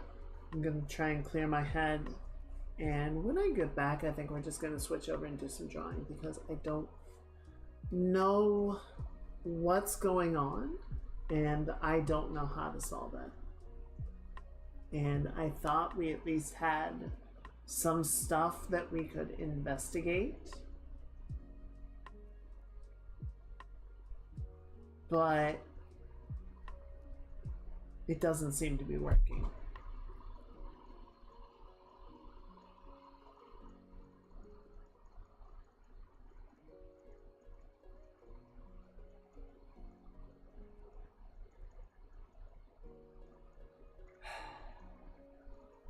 It's a lot of noise on the uppermost spine, neck, and head.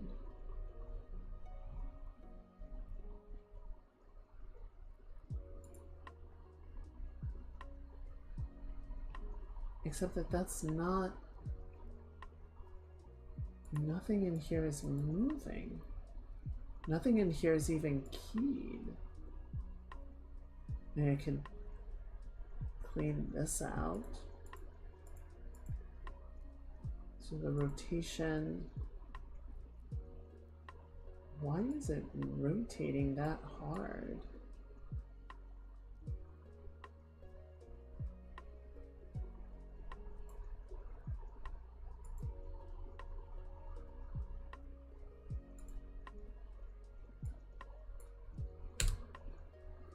Really out of curiosity, if I delete these keys, what happens there?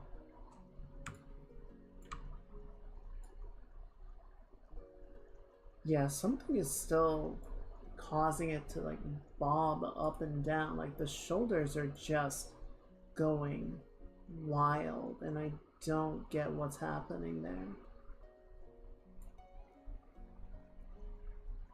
I suppose I could look to see if there's some control in the shoulder that's causing it.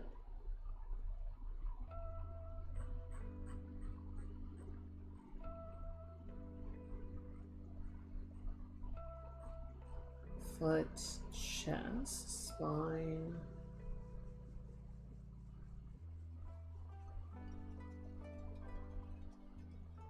Yeah, I don't even have a fucking shoulder control in here to mess with. I have the clavicles, but they're not even keyed.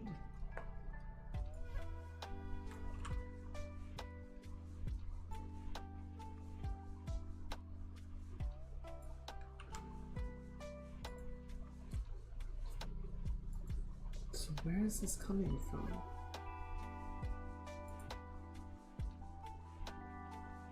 Upper arm. If I delete you, does that solve anything? No, because we're not using the upper arm, the FK controls right now.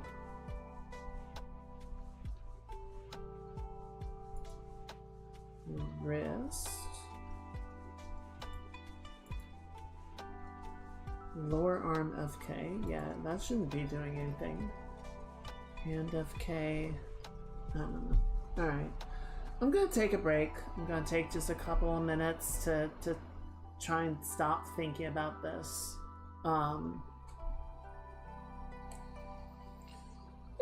We're just gonna try and not worry about it for tonight, and I'll fuck with it this weekend or something. I don't know.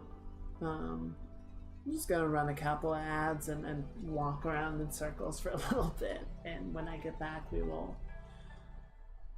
flip this whole piece of shit off and try something else for a while. Sound good? Alright. Thanks guys. I will see you in a minute.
Okay.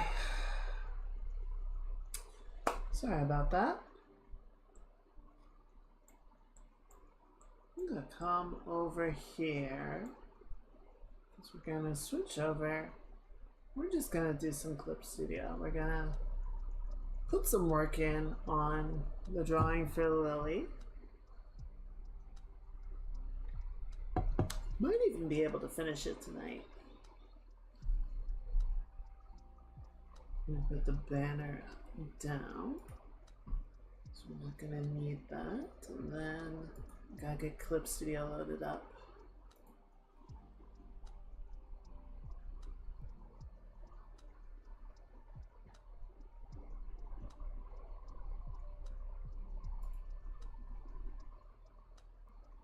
There you are. Alright.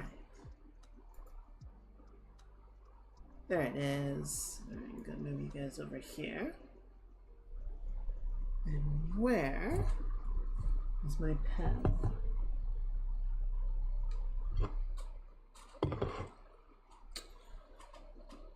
Uh-oh.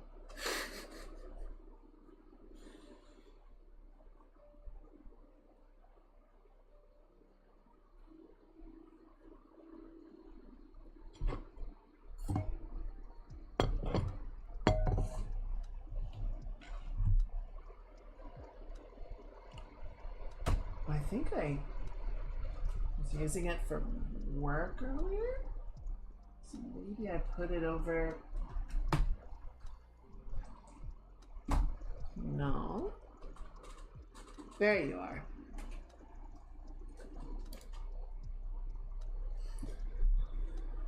Okay. Where are we? Where were we? What were we doing with this one? I think it's looking pretty good. There's a couple of areas that are looking a little bit flat, a little bit simplified. I think the skin tones are working pretty well for me. I'm enjoying where those are at. I think a lot of the hair is looking pretty well developed. I think it's just certain parts of the outfit, in particular the collar and whatnot, I'm not really quite feeling at the moment. So if we can go in and put some time on those, I think that would be good.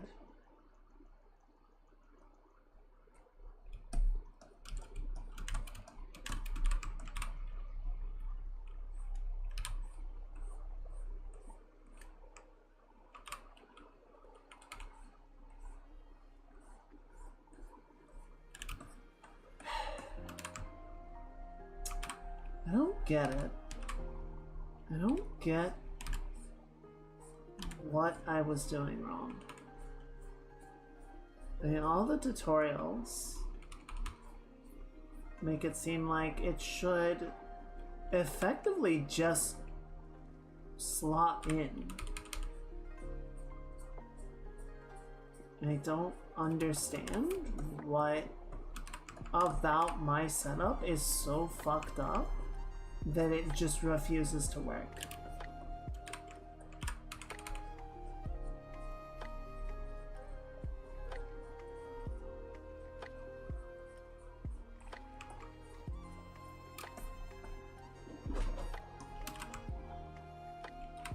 And the really annoying thing is this, I don't really have like a way that I can, you know, take it to somebody and sit down and sort of walk through, oh, here's what you're supposed to do.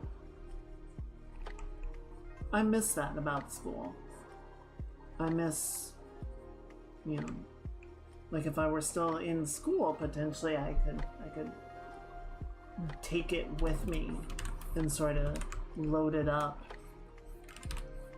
and, you know, show a teacher, show my peers and be like, here's what I'm working on and here's what I'm trying to do and here's what it's doing. What's wrong here? And someone might actually, you know, have an idea.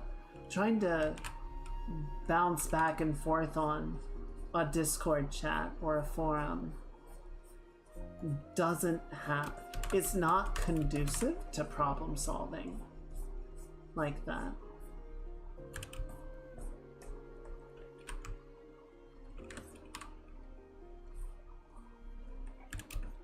So I feel like I'm kind of just on my own trying to figure this out.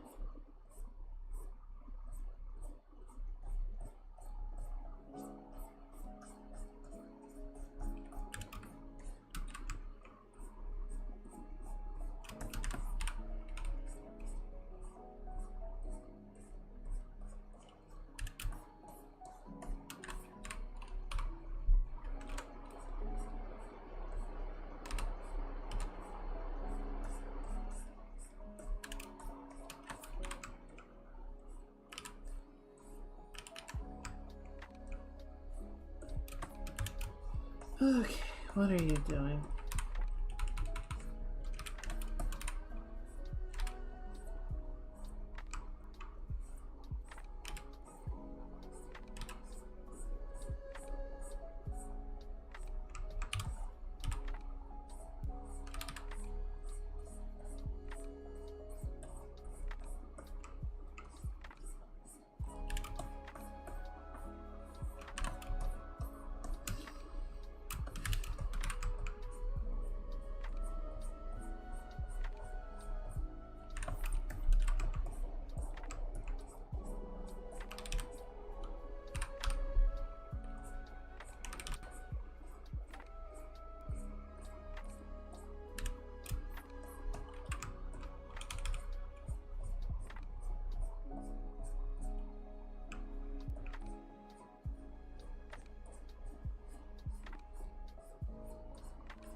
There we go.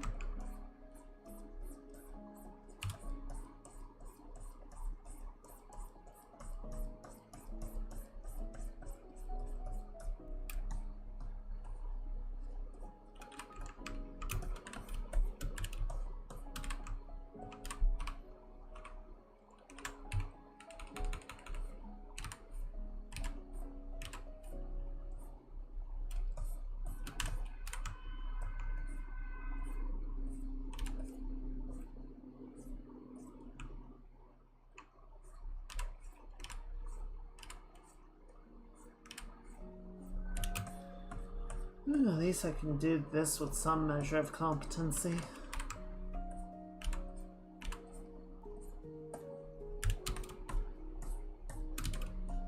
Got something going for me.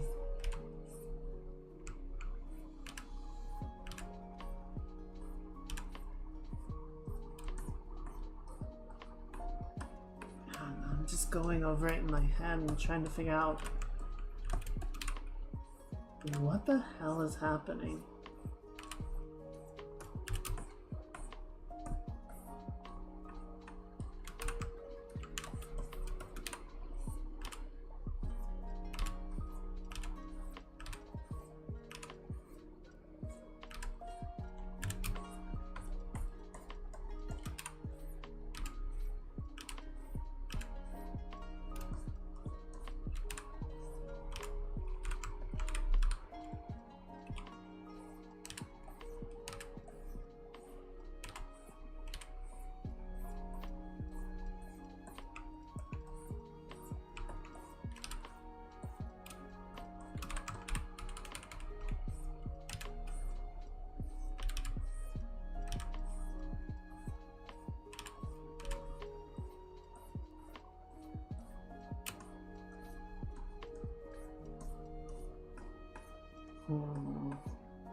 Still feels a little flat. We'll try and get a bit more, it's like the roll of the shape, a little bit more natural lighting.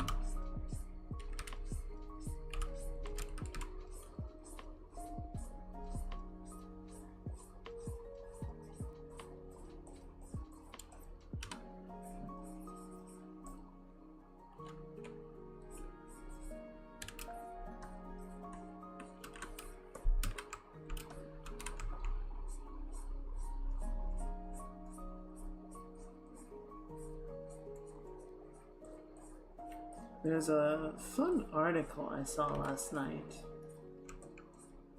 The not the hee hee ha ha wee fun, the other kind, the not so good kind. So you guys remember how last year Ubisoft created essentially a subsidiary company to sort of act as,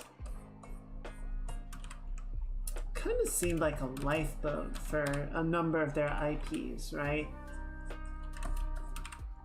That, you know, if the main Ubisoft ship sinks, these IPs would sort of be in their own separate company that would be able to sort of jump ship and row to safety or something. Corporate structure is weird.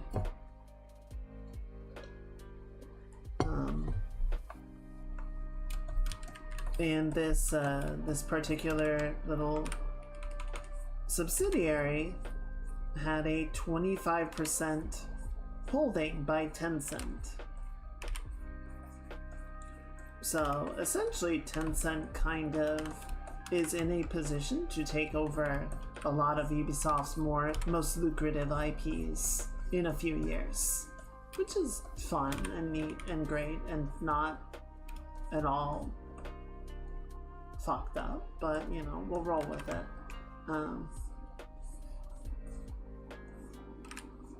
So the article I saw last night basically was saying like, hey, this strange little subsidiary now has two co-chairs, two co-CEOs,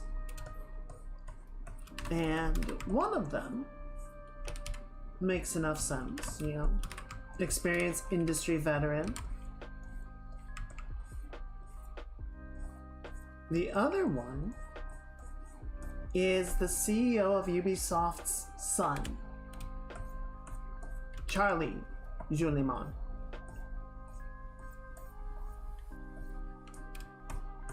And I will let you guys guess which one is sort of put in the higher billing position, the one with the greater level of authority regarding the goings-on and happenings and direction of the company.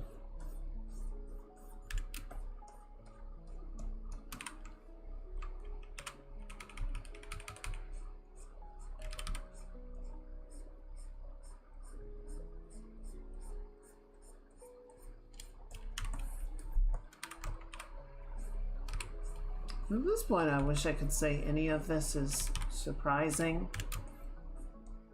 Any of this is not sort of exactly what I would expect Ubisoft to do.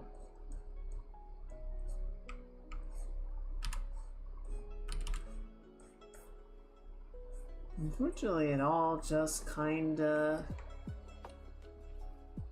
sounds right, sounds normal.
Oh, I wanted to ask you guys a question. I want to sort of get a read of the room, I suppose you might say. Maybe I should post it on Discord and sort of get something a little more not in the moment, but it just occurred to me and I wanted to sort of see how everyone feels. I'm sure at this point, everyone has heard about Expedition 33, the hottest RPG launch since Baldur's Gate, the current front runner for Game of the Year, I think we can call it AA darling that has swept the gaming sphere.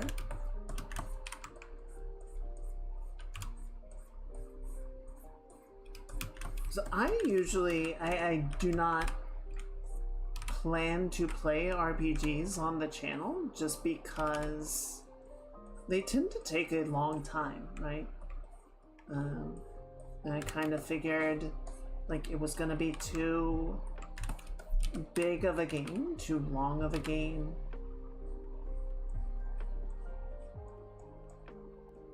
Yeah, I didn't want to sort of feel like we were getting stuck on it and not able to progress or whatever. There are a number of titles that I do want to get to, but I also really do want to play Expedition 33 at some point. And I was wondering if you all would be interested in watching that. If that is something that would be fun, or if you feel like it would just kind of be too long and tedious.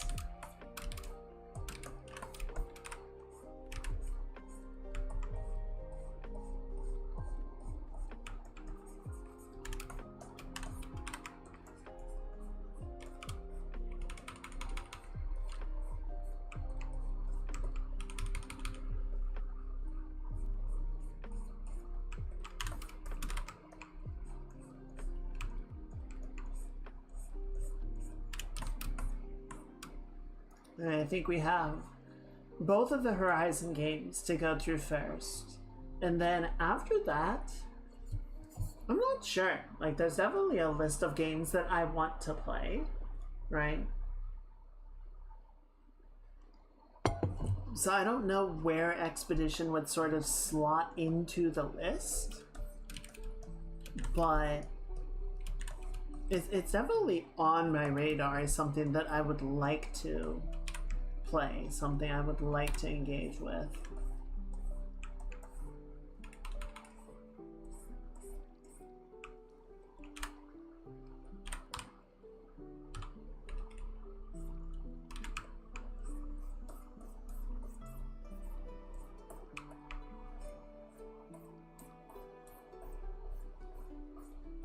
So, yeah, I'd be curious to know sort of what your feelings are. I'd be interested, but I would be remiss if I didn't share the feelings of a few other people who have streamed it. General thoughts were that the streamers would rather have played it off stream to enjoy it more.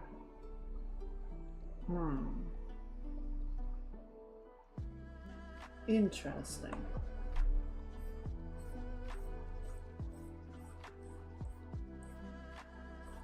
Yeah, I know Jin was saying that she was very happy that she just sort of enjoyed it on her own time and it wasn't a streaming game.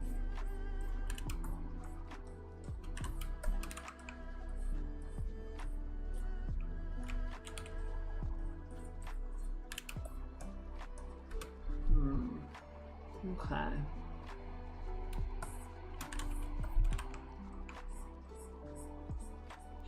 Yeah, that is fair.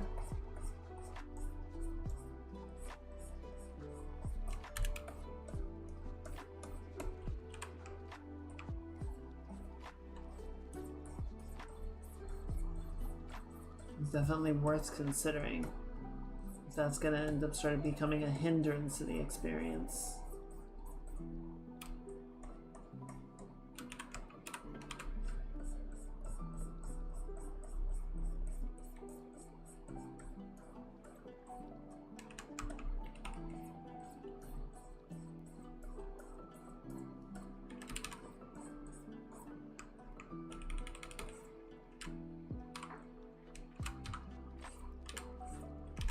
Okay, well, I'll keep that in mind. The only thing I would say is Twitch chats have been known to have people stumble in and spoil things. That's fair. That is fair. There's definitely a concern. Yeah, sometimes it's not even people like coming in and deliberately being like, oh, I'm gonna be a bastard and spoil this. They're just like, hey, have you gotten to the part where X happens? It's like, no. And then you ban them for being an idiot.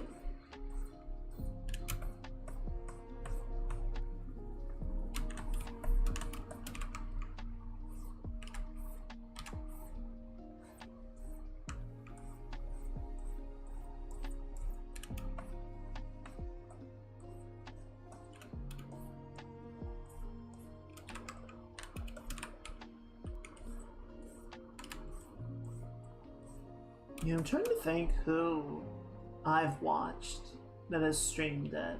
I know I've watched a few people stream parts of it, and I've never like sat and watched anyone play it enough that I have any idea of what's going on. I just know there are expeditions and people die. There's also like pot people or weird little construct people. And everything is like paint themed.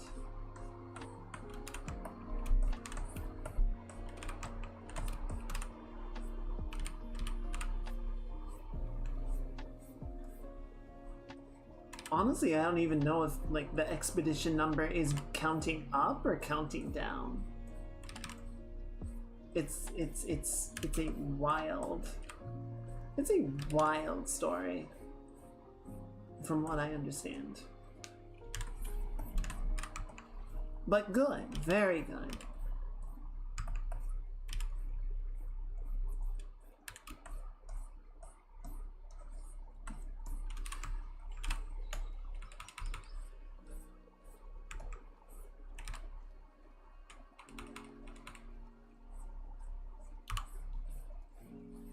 Okay, well, I'll think about it. I definitely would like to enjoy it. I can definitely sort of understand the feeling of like getting caught between, you know, just trying to sort of sit and enjoy the game on its own merits, and also, you know, doing the whole streaming thing can be a bit too much like a focus split, and then yeah, you have to keep an eye on chat and make sure that no one's being stinkers, and yeah, it's a lot.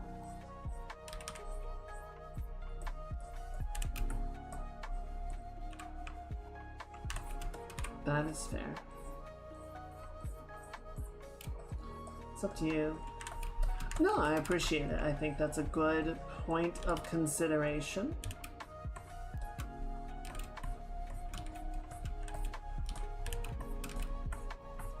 Yeah, maybe that one is just one that I need to try and find the time to play on my own.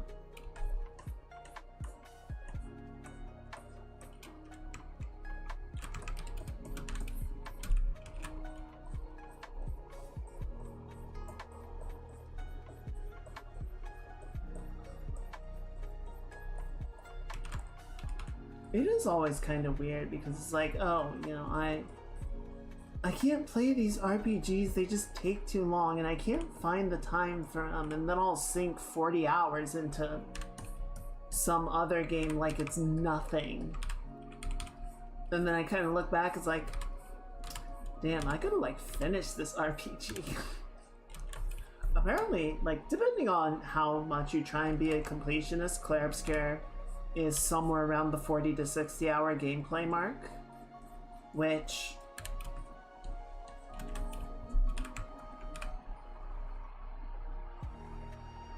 yeah, we could start streaming it. That's a good idea. We could start it, and then if it feels like, no, this is I'm not jiving with the streaming aspect of the experience, then I could just finish it myself. That's always possible.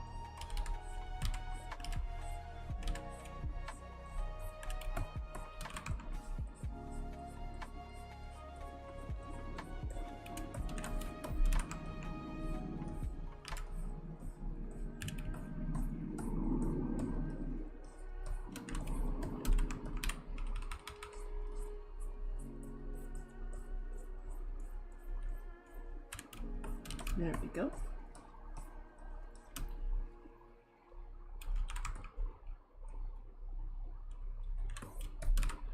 One thing I am a little bit excited about, and I'm probably gonna take some time to hopefully play it this weekend. Star Citizen dropped their new patch today.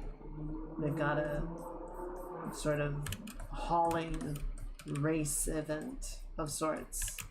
So each of the four sort of major corporations in the primary system are competing to be the greatest contributors to this effort, this medical crisis that's going on.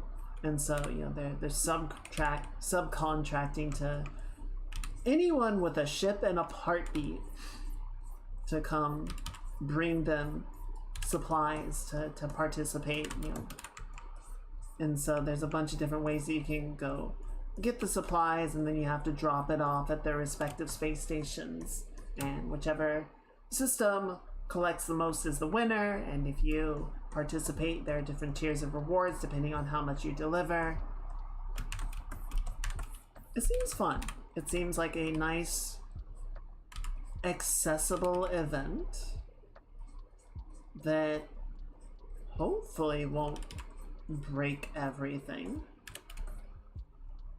It probably will, but you know, we can be optimistic. We can hope. We can dream.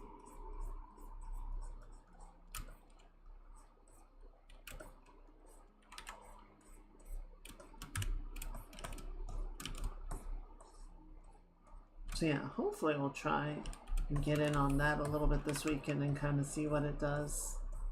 See if the game's in a better place. I haven't really played it much lately.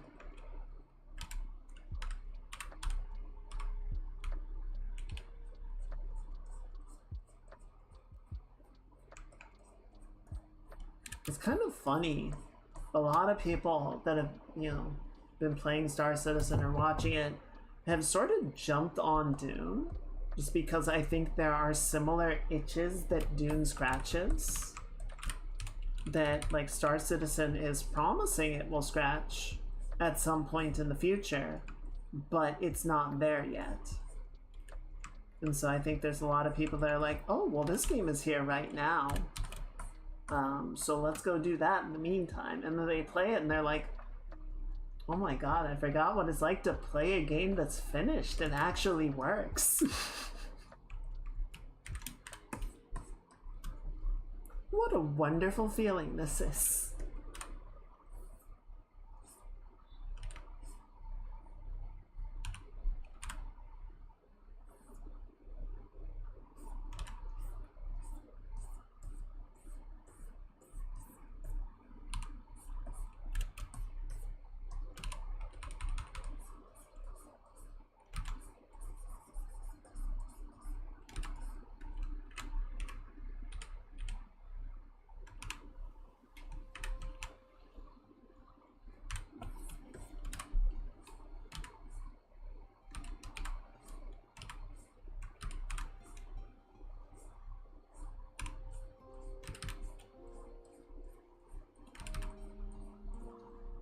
Go.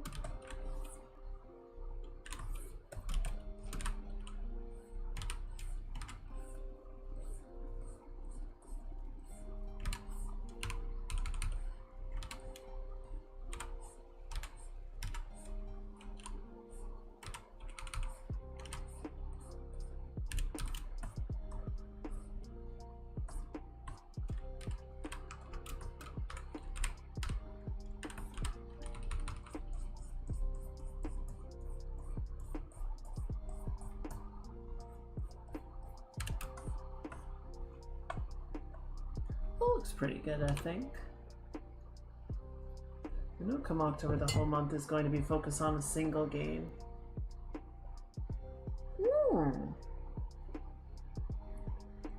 Are they making another one? I feel like I heard about a Digimon game not too recently. Like coming out not too recently. These are, I forget, are these like the well, at least the one that I am thinking of is like a mystery game. Is this the same sort of deal as that?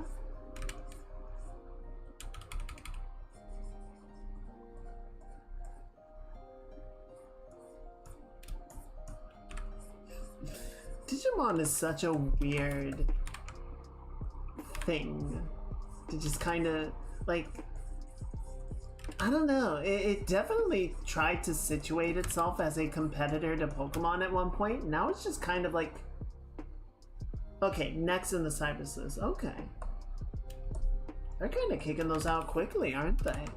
I feel like the last one was maybe just like, okay, I need to check because maybe this is just one of those things where time is getting away from me.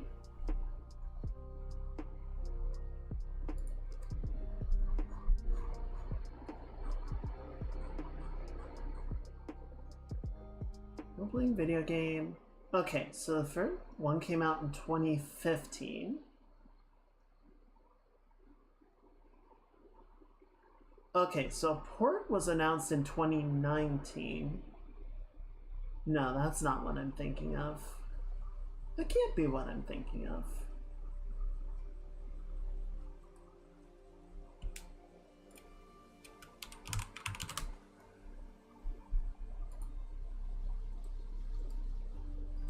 Huh. Maybe it is. I don't know.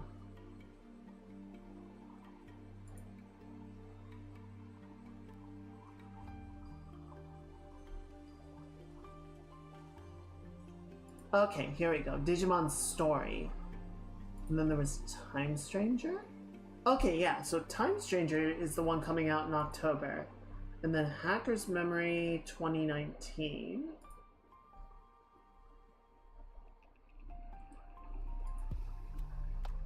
Okay, so originally came out in 2017. Fuck, what am I thinking of? I guess I'm thinking of the ports of Hacker's Memory? I don't know. I don't know what I'm thinking of. Maybe I'm just wrong. Maybe I'm just wrong. Or maybe it was 2019 and my perception of time has just completely evaporated into an abstract concept.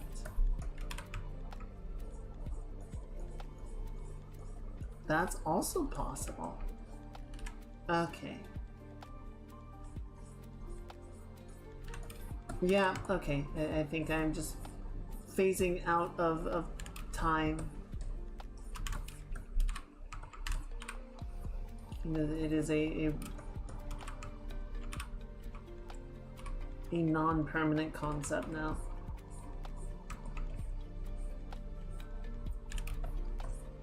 "2019 was 6 months and 6,000 years ago."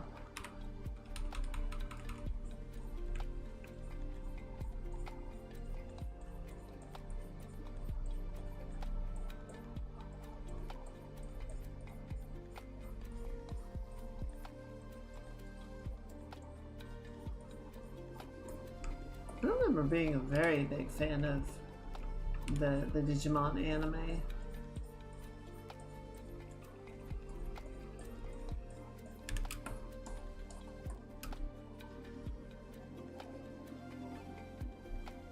Oh, that's kind of cool.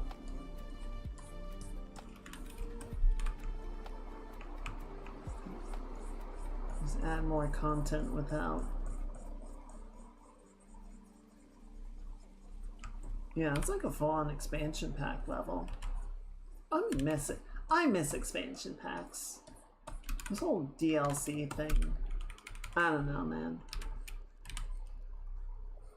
I miss something on the level of like StarCraft Brood War, where you felt like you were actually getting a whole nother game and not just some add-ons.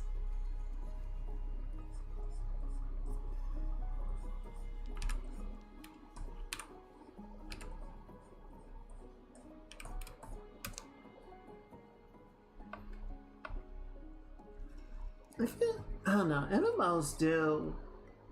I think MMOs do a pretty good job with that.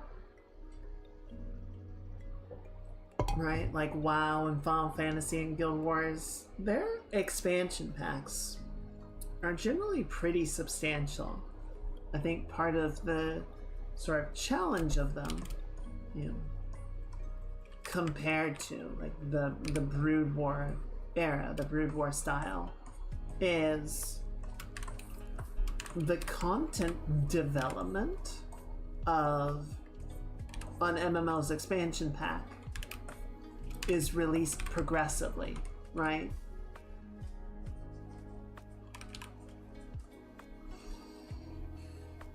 I think my brother is of a similar camp. I think Guild Wars 1 was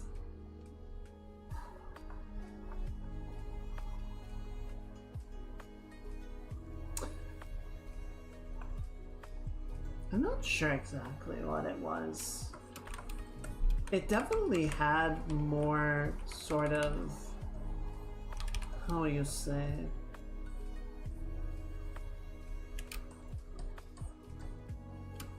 what did it have? I think it had sort of a tighter vision, whereas Guild Wars 2 feels like it's trying to mix a lot of different fantasies into the same world, and so it feels a little disjointed. I think a lot of I have rambled about my issues with Guild Wars 2's design decisions, so I won't jump back down that particular rabbit hole, but I was antisocial and the NPC teammates. Yeah, I think Guild Wars 2 kind of got around that by, especially during the leveling process, which is most of what I experienced. You don't really need a group or to coordinate with other people. You can, if you do get into like a world boss or something, or a world event, you can just kind of Zerg shit. Everyone just screaming and doing their own thing. I would say the main thing that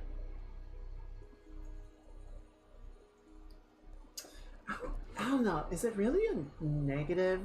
That Guild Wars 1 didn't really have a focus, I would say. It didn't really feel like anything in Guild Wars 1 was building towards a greater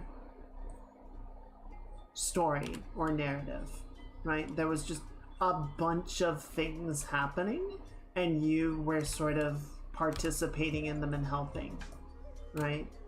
It almost kind of felt like a D&D campaign in the sense of like you're just sort of having adventures.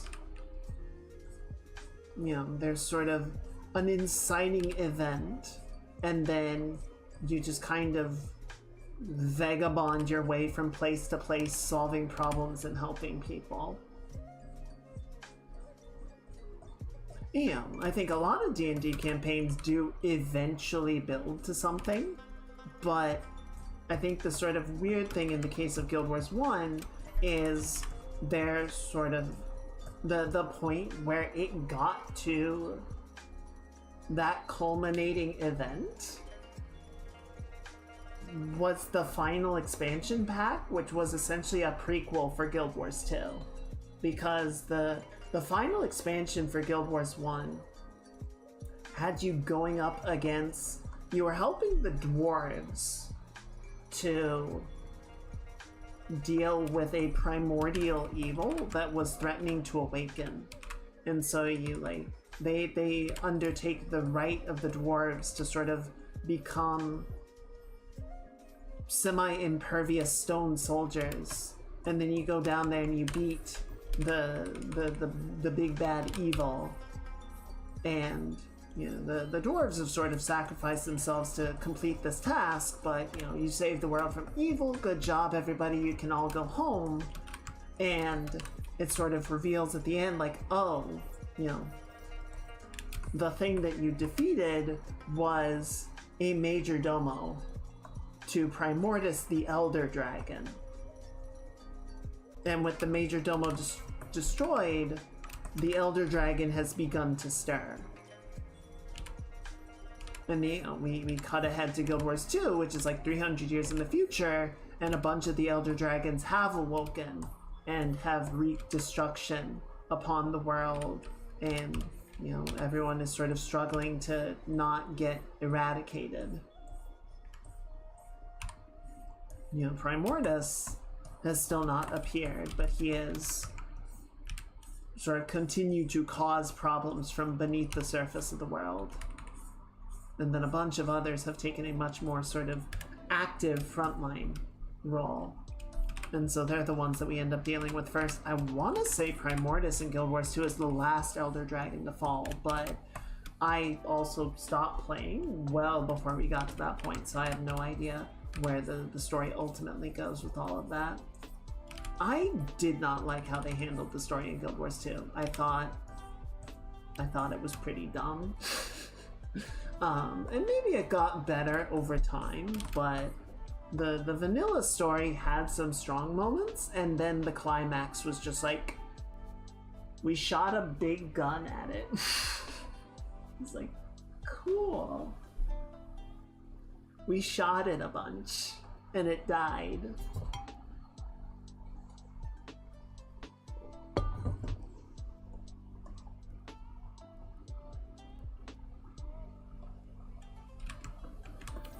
I don't know. It always kind of... I never felt like I got invested in Guild Wars 2 story. The story in Guild Wars 2, like, there are moments that are really strong. There are elements that are really interesting. And some of the stuff, like, in the personal story, the sort of prologue or chapter 1 stuff that, you know, is, like, tailored to your character creation and all of that, some of those were pretty cool. I thought those were fun. But yeah, a lot of the sort of, once you get down into the main story sequence, it's like, yeah, it's not doing a lot, it feels like.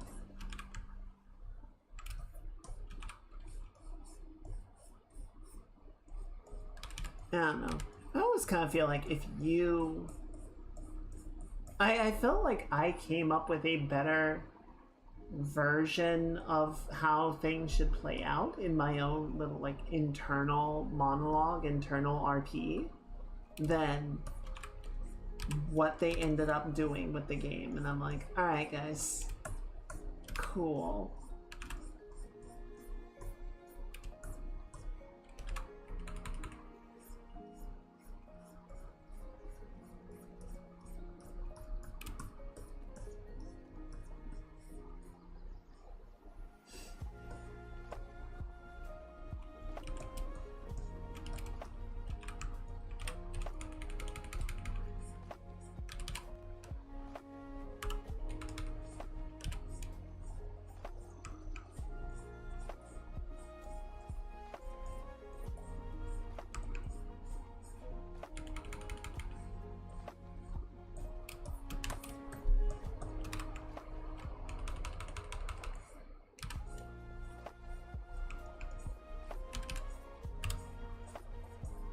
I don't know.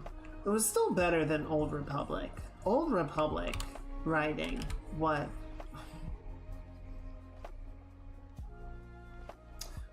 Okay, so I will say this. Old Republic had some moments of strong writing.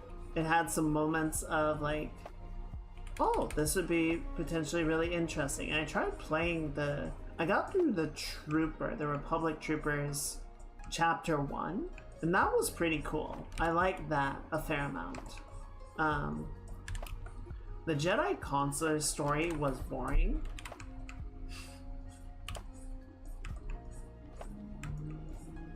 I couldn't bring myself really to care about anything that the Sith were doing.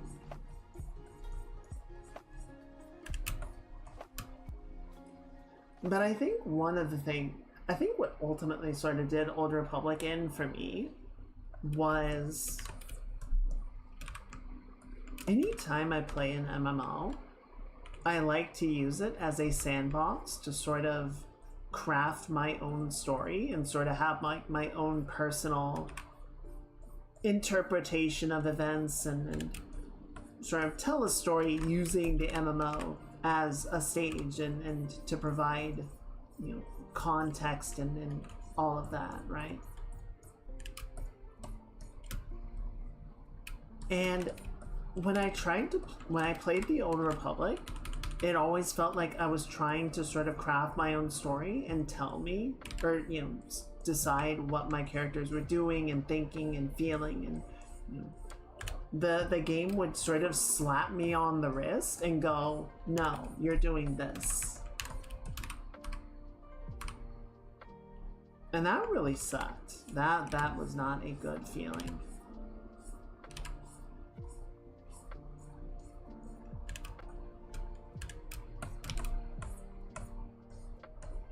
You know, it's sad because this was a BioWare game. Like, the writing should at the very least be, you know, top shelf, and it never felt that way. It never felt like the writing was good enough to make up for the cookie cutter WoW clone gameplay, or the fact that I would arrive on a new planet and by the time I was ready, like I was done with the planet, I had gone through the story, I had leveled up. Every time I would be done with the planet, and I wish we had a Death Star so that I could blow the planet up on my way out and never have to come back to it. Every time I was just so sick of looking at it.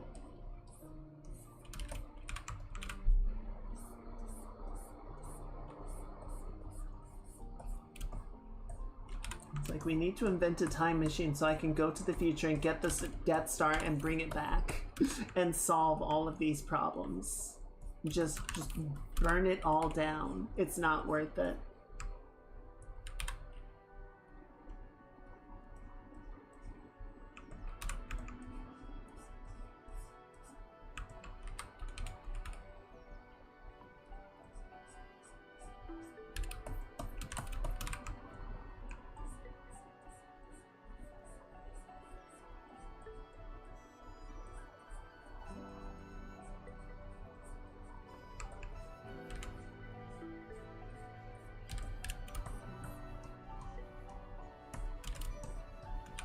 So I don't know.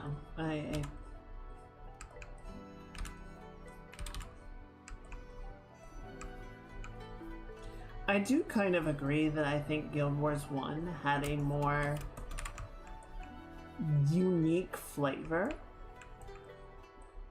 than Guild Wars 2 did. I think Guild Wars 2 was sort of trying to do too much at once from a narrative standpoint, and it was, I don't know, it had strong gameplay ideas, but then it also didn't know how to execute on all of them.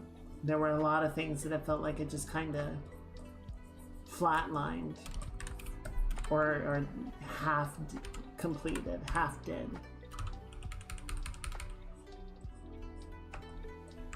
And it does sound like some of the ideas got better refined later on, but I don't know, I'm not particularly interested in going back at this point, giving it another shot.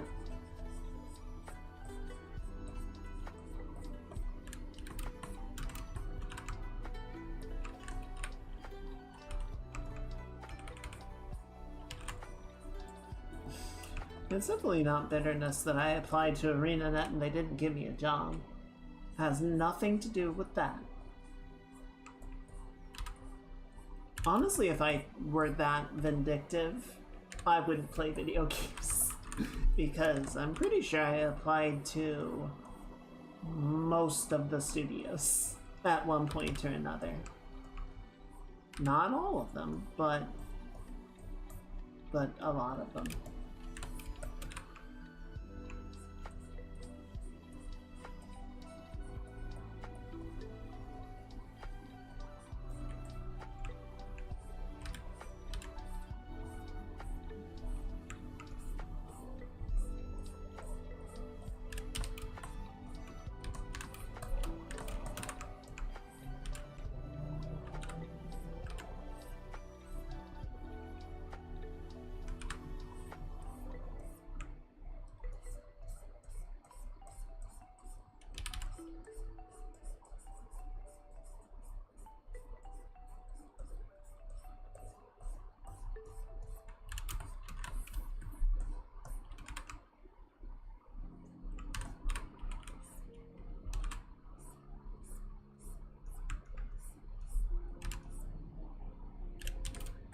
There we go.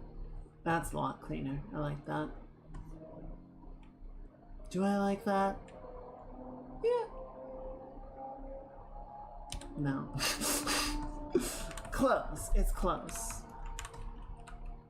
I think I just want to sort of round this shape out a little bit more so it more like fills it out like this.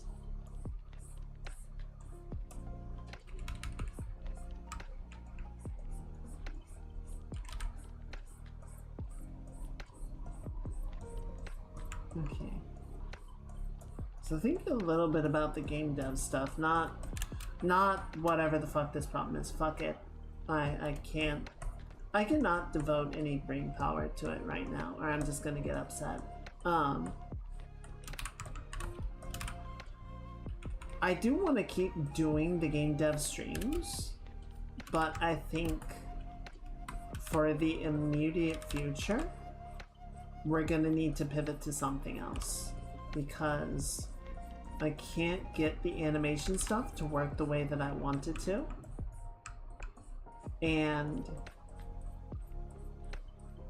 I think if we try and keep on that particular track right now, we're just gonna keep running into these frustrations week after week. So I think sort of for the immediate future, what I'm gonna try and do is figure out what else we can work on. Sort of grab another track of development and see if we can start to build that out a little bit more.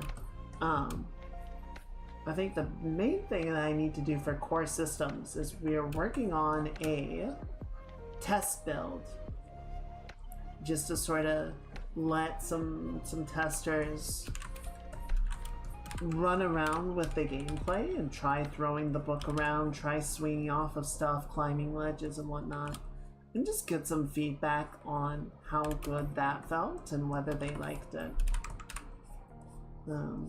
Unfortunately, getting that test build released ended up languishing, so I never got around to it.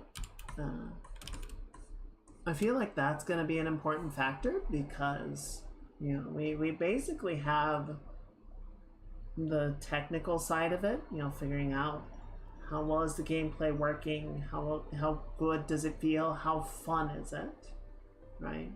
And then we have the visual side, which is making the models, animating them, environment art, visual effects, all of that.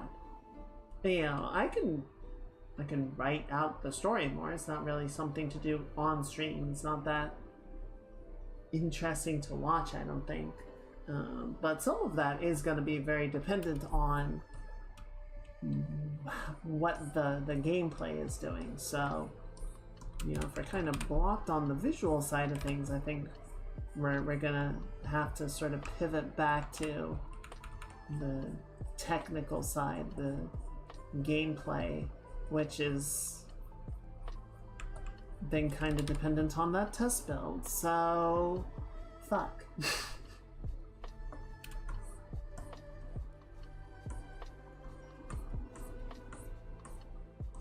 It's always something, isn't it? It's always one thing or another.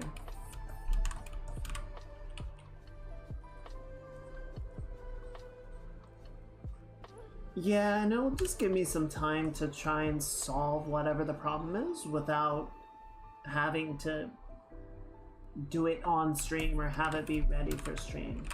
If I can investigate it more just sort of on my own and not devin you guys with desk slams every time something doesn't go wrong or doesn't go right.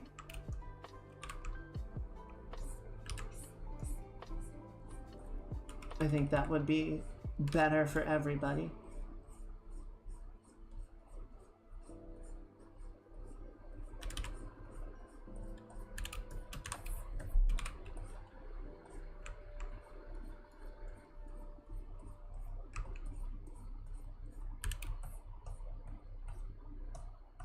That would be a really good marketing metric for a desk, is like, this desk is rated for 15,000 slams.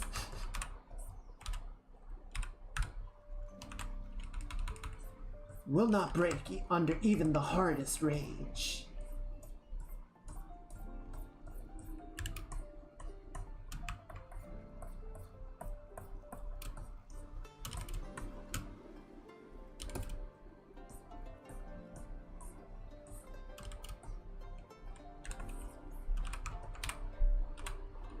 It's the kind of information customers need to know.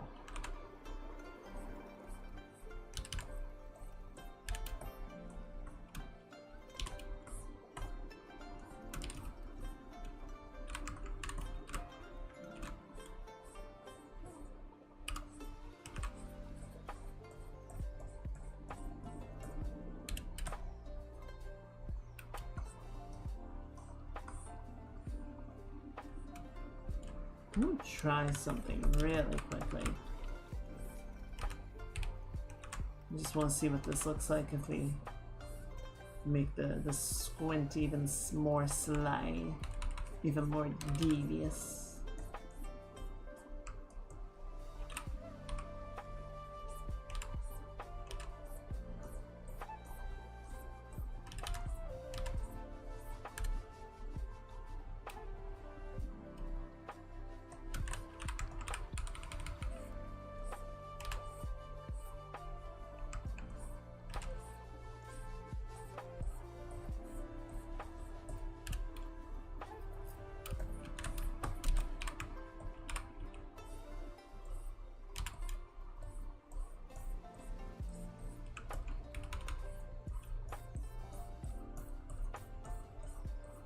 Good.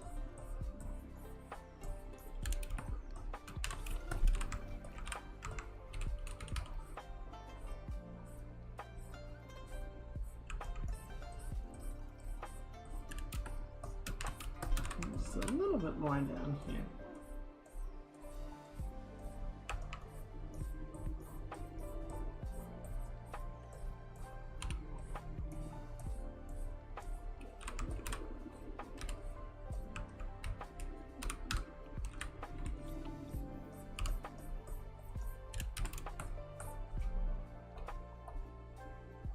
There we go.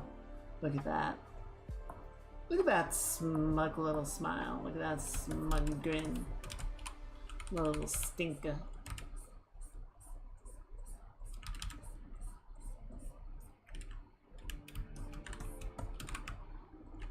I think that's better. He's gonna clean up a few things.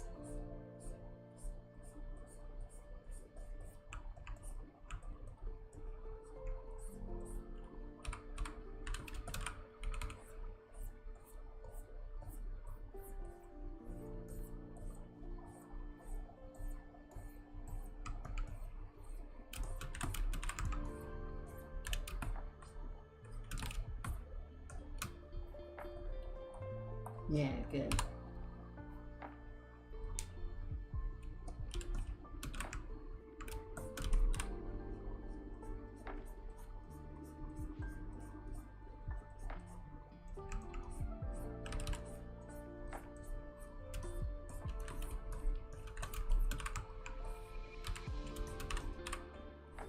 Alrighty, Nate. Appreciate you hanging out. I hope you get some very good rest. I hope you have a very good end of the week, start of the weekend. Everyone say good night.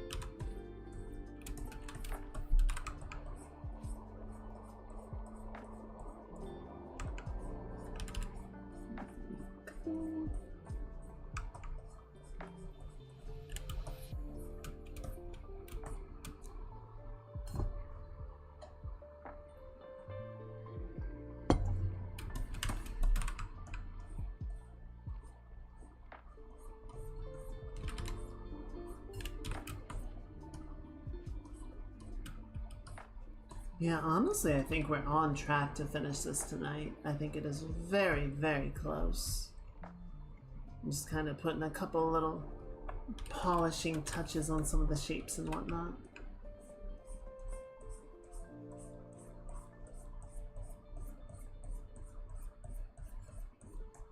The lighting is a little bit flat, but I feel like it works well enough for the type of drawing that we're doing and the information that we're working off of. Ooh, excuse me.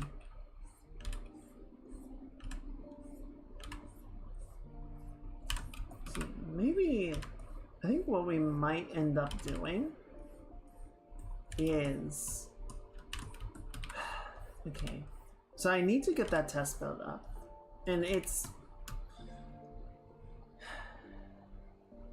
ready to go for practical purposes, right? I don't need to do something super complex with it. I just need to get it so that it loads into the right level and everything, and then kind of set up a feedback form and whatnot so that people can actually respond and provide useful information, actionable information. So maybe I'll try and do that this weekend, try and get that set up.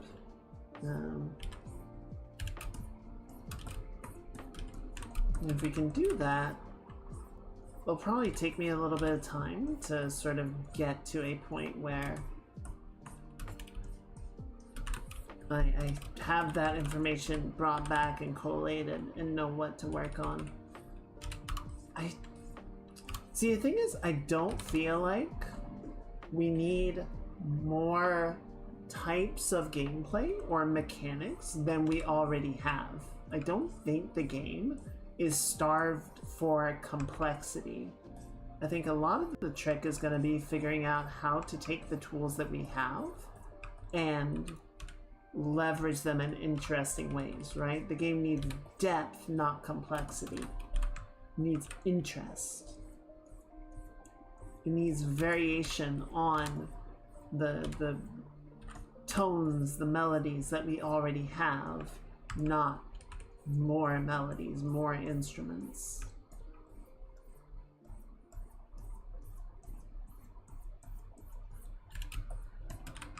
So that's going to take some work. That's going to take some finessing, some finagling. And there's probably some stuff that I could definitely do from like a back-end standpoint of just like, okay, well, how do we get the cutscenes to work the way that I want them to? How do we sort of transition between gameplay sections and narrative sections? How do we, sort of load up different menus when we want them and have these things trigger and those things trigger, right? There is a lot of sort of technical stuff that I could just sort of spend some time executing on and learning how to do.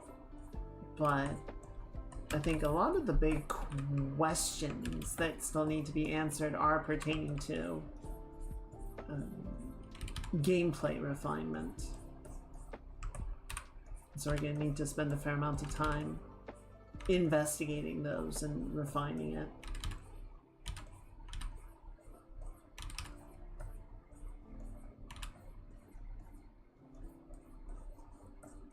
Yeah, I think like Neva or Planet of Lana, those were like 4 to 6 hours. I feel like that's about the length of the game that I'm aiming to do. Maybe a little bit longer due to dialogue, maybe about the same just because the gameplay might not take as much time to execute on.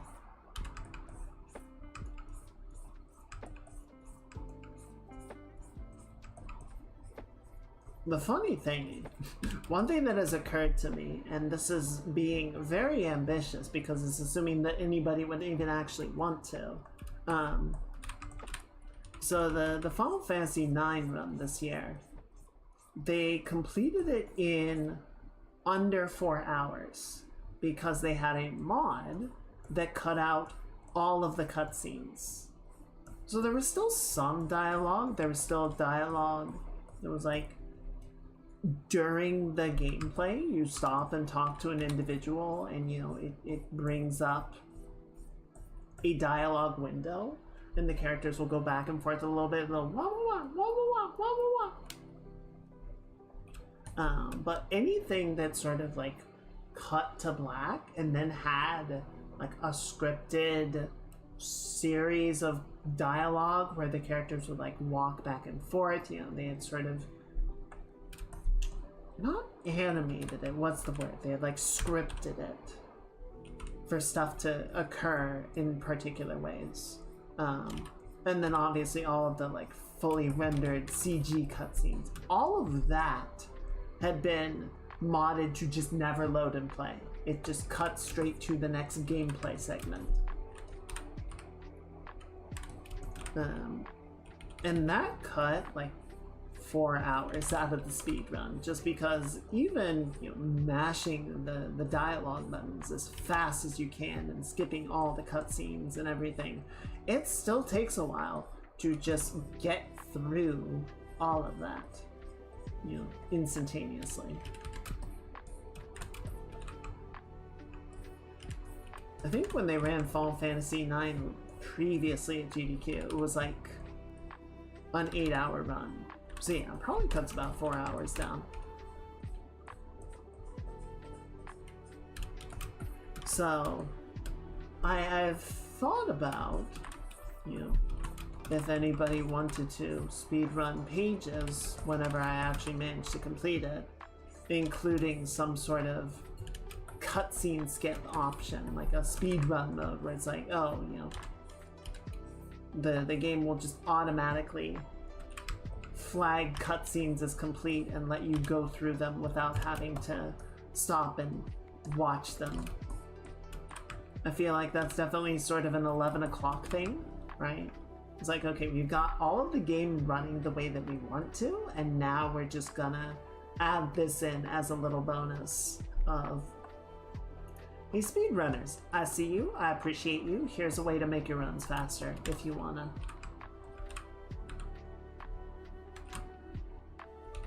But again, that's kind of being very presumptive that people wouldn't want to speedrun it.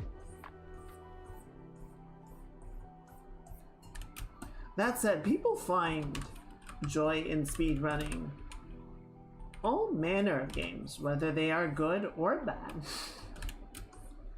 It is not necessarily the quality of the game itself that makes people interested in speedrunning it. It is the quality of the speedrunning experience, and those two are not the same thing. A lot of people, I've seen people speedrun just absolutely terrible games because there are fascinating and entertaining ways to exploit and break it. And then some games are very good and very popular and very fun, but the way that they are made or the things that you have to do don't necessarily make them fun speedrunning targets. They're too structured, they're too well built, there's nothing to exploit, so you can sort of get really good at the menuing or something, but there's nothing really beyond that to gain mastery of.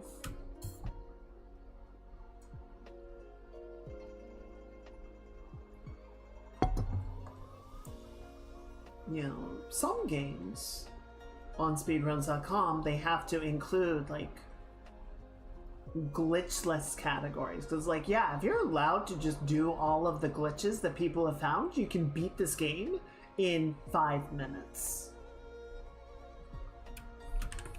So we have to sort of be like, okay, but if you're not allowed to do that, how quickly can you beat the game? I think at GDQ this year, they had a run of Link's Awakening, not the remake, the original version.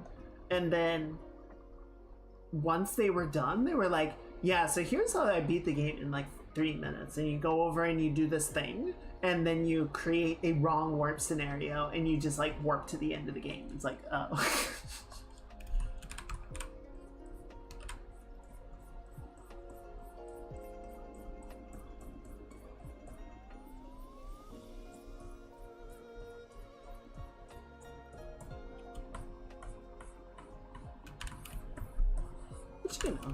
It's cool in its own right, but isn't as like technically impressive as having an hour and a half of very well executed memorization of go here, do this, come over here, complete this dungeon in this way, get this item, use it to exploit this.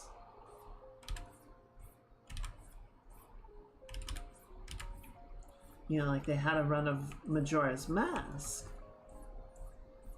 The Majora's Mask is always really interesting because it was an all mask runs. They had to be like, okay, how can we, it's not just, oh, how do we beat the bosses as fast as we can? It's, okay, we have this mask over here and this mask over here, and these guys need this, and this needs to happen now.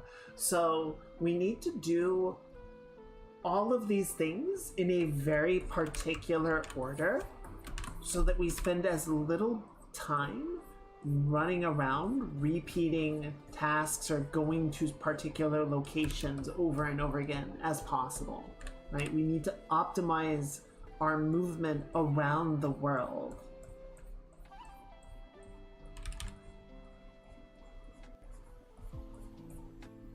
And that's cool to watch. That's fun to watch. The exploits that let you beat it in 2 seconds are like, okay, well that's cool, but it's I don't know.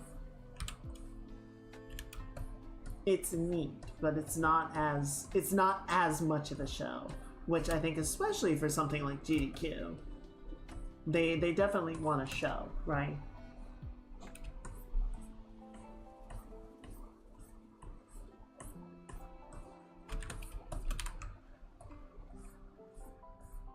Okay, so we've got about an hour left. I think we're just gonna wrap it up tonight. I think, not the stream, I mean this drawing. I think it is far enough along. There isn't really anything that I want to continue to fuss with it on Saturday. I think we're gonna get it to a good point tonight, and then we will call it fini.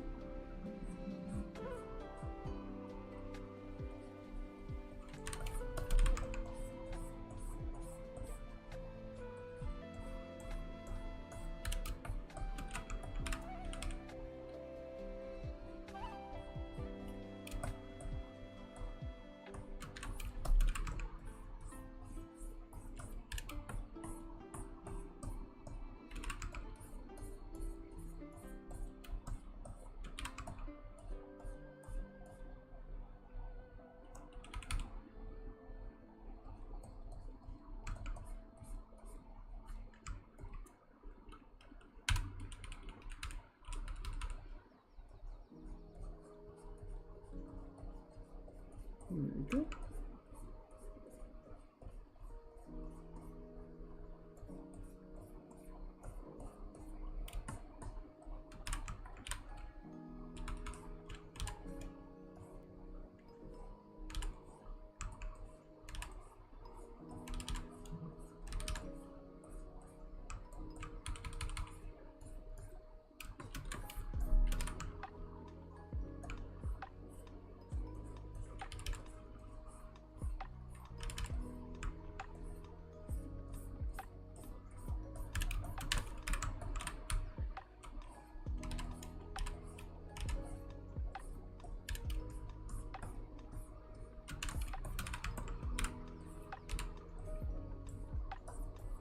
I was talking with someone on Discord last night, because I had told them about Endor. I was like, you should watch it. I think you'll really like it.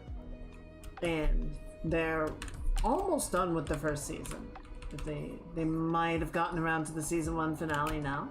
So we were just talking a little bit about it. So there were 2 very interesting facts. One of them is a little depressing, but I think can also sort of be looked at like, okay, we've made progress. The other one was actually very cool. So I'll start with the depressing one just to get it out of the way. Apparently, in the original Star Wars trilogy, there are 4 female characters with spoken lines. Any spoken lines at all. So Leia, obviously, Aunt Beru, Mon Mothma. And I believe in Empire Strikes Back, one of the base officers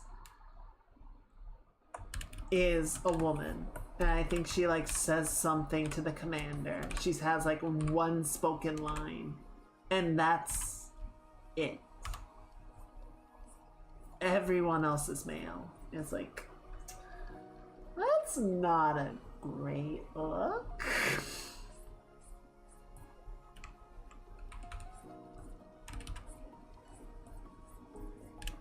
Yeah, I like, don't get me wrong, Carrie Fisher is an icon and I love her, but it's not great that the overall distribution is skewed that heavily.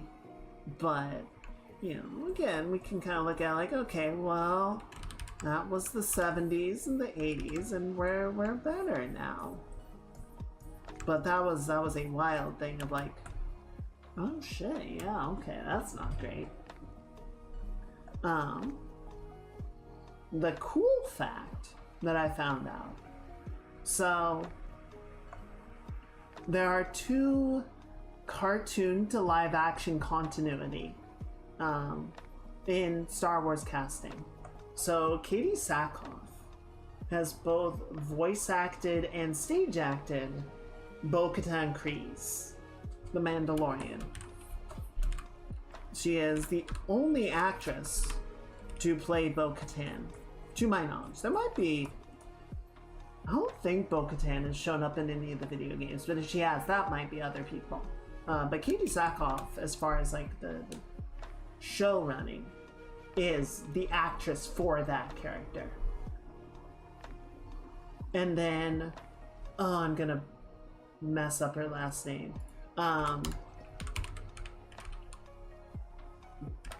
Is it Genevieve O'Reilly? Yeah, Genevieve O'Reilly. Similarly, voice acted Mon Mothma in Star Wars Rebels, and then acted Mon Mothma in Andor. So same deal that she is, you know, the single continuous actress for Mon Mothma across this entire sequence. What I didn't realize is that Genevieve O'Reilly, the continuity of her playing Mon Mothma dates all the way back to 2003, when she played Mon Mothma very briefly in Revenge of the Sith. She shows up in like a single scene with Padme and Bail Organa.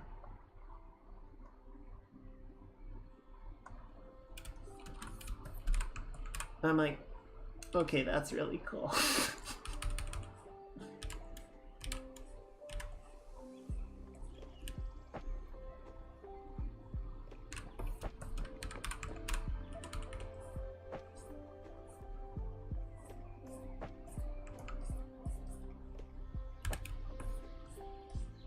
I feel like that must be really cool to her as well, because I checked her IMDb, which is IMDb, whatever, but her IMDb credits only go back to 2001, where she had a handful of TV roles, and then she was in The Matrix Reloaded and Revolutions as a background character. Oh, Revenge of the Sith was 2005, my mistake. Yeah, so she was in a couple of things. She was in like 1, 2, 3, 4, 5, 6 things as background characters before being Mon Mothma in Revenge of the Sith, which again, not a big role, but you know, it's an established character, and getting to represent that is a cool opportunity. I'm sure that was exciting for her, even if it wasn't a big part. But then to have that be established and 20 years later cash in on it by reprising the role for Andor, I feel like that must have just been awesome to see come to fruition.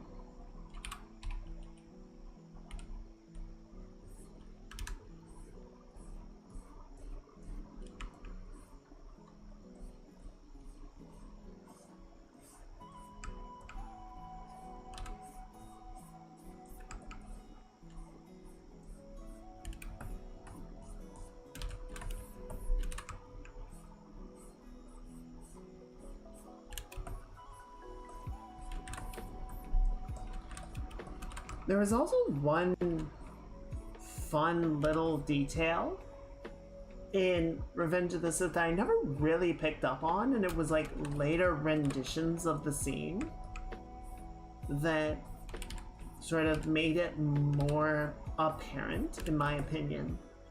And I will say, Revenge of the Sith was really weird about this, so, you know, the whole thing is kind of grain of salt. So, spoilers, I guess. Padme dies, right? She gives birth to Luke and Leia, and then just suffers Nope syndrome and dies, which is so fucking dumb. But we'll glaze over that part. We'll move past that for the time being because we have there's a point to this. I promise. These do have stripes. All right, let's fix that really quick. And they take her body back to Naboo for the funeral ceremony, and they do that whole thing where, you know, they take her to the mausoleum. I think that's the right word. And she's on the bed of flowers. She has the little thing that Anakin gave her. And it's very sad, and all the Gungans are sad, and all the Naboo are sad, and everybody's sad. But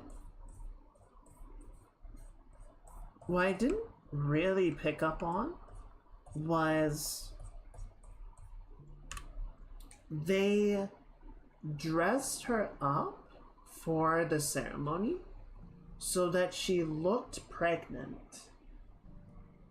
Like, I'm guessing at that point, you know, 8 or 9 months in, it was kind of a known quantity to everybody that she was pregnant. I don't think you can really get away with pretending that it's gas. Right? So if it's a known quantity that Padme is pregnant,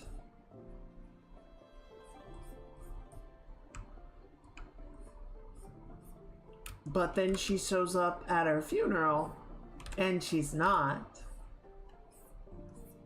a few people might have gone, well, what happened there? Granted, I don't know how this is getting into a really morbid topic that I don't super want to, but I thought it was interesting that it was like, no, we need to sort of continue the continuity that she died before, you know, completing the term. And so there are no children.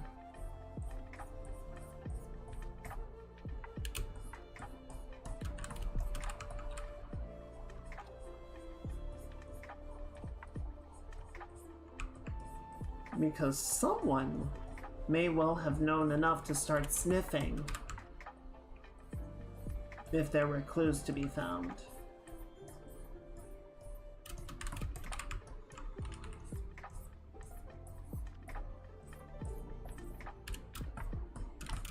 Also, I think there's a really interesting alternate universe in there. Not in the Padme thing, but, you know, farther down the line, because Luke was aiming to go to the Imperial Academy, right? He wanted to get off Tatooine. The Academy was the best opportunity to do that. He probably would have tried to become a pilot because, you know, he's not so bad. He's not such a bad pilot himself. And probably at some point, Owen would have, you know, acquiesced and let him go to the academy. He would have tried to get into the fight program and probably would have done a half-decent job and demonstrated an uncanny aptitude that may well have crossed an Inquisitor's desk.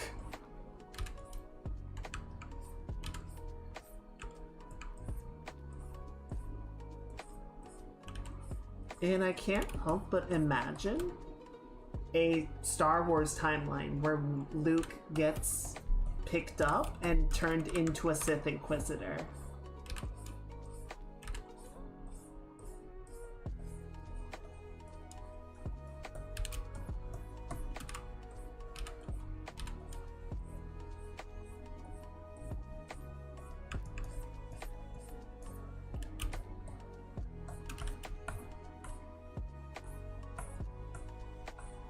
close calls, if you will.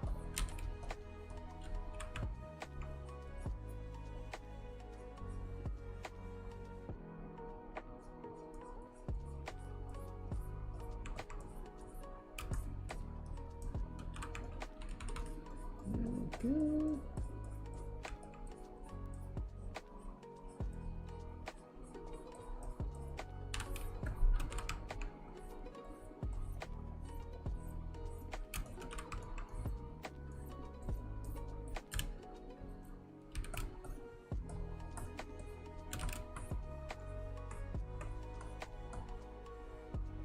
Okay.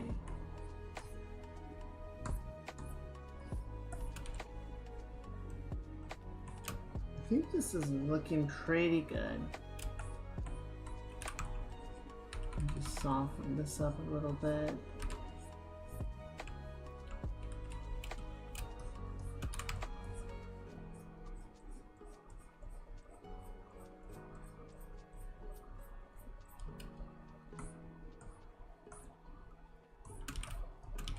I think we can just soften the hand up a little bit as well. So lighten this up.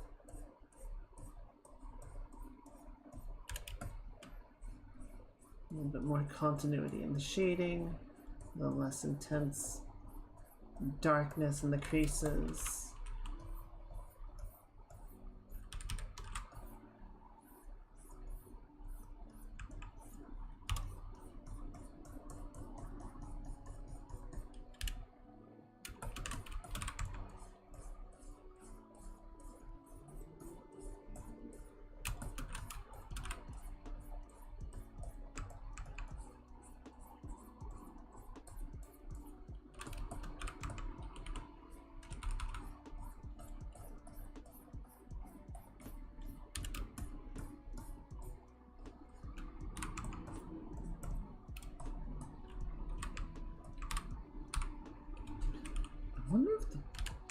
I don't think the bones need to have their movement restricted.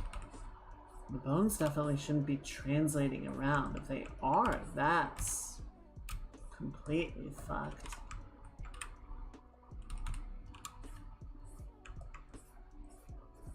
I'll have to check that later.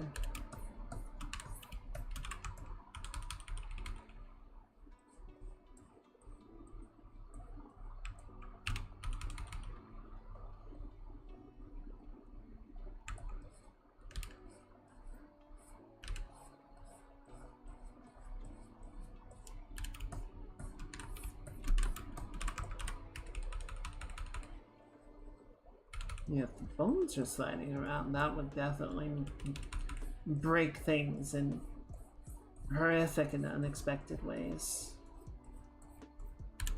Digital bones, much like real bones, are not supposed to move.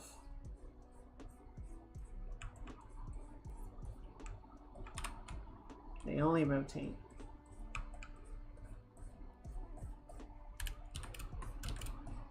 Oh, she had pink nails.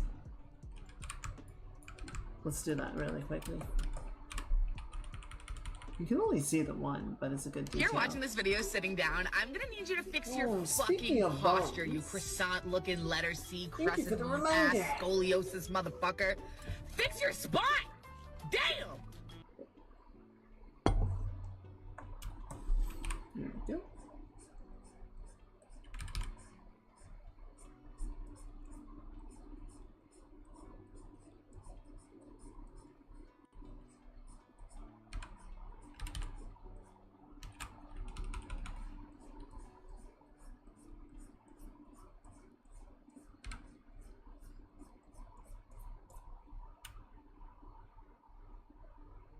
That looks kind of nice. I think we're just going to come in and lighten it up a bit more along here, like so.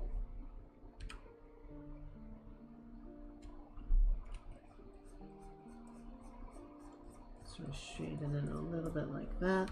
And then just a little pop of a highlight where the polish catches the light. Just so.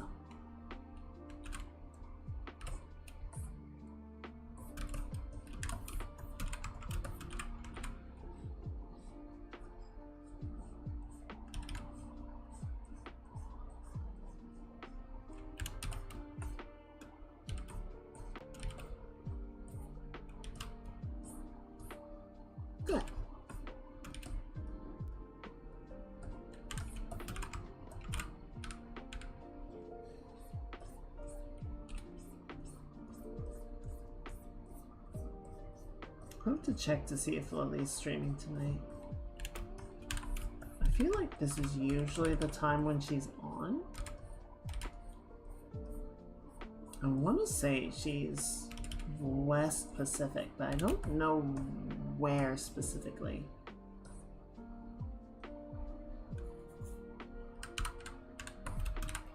It's a funny thing having people all online all over the world.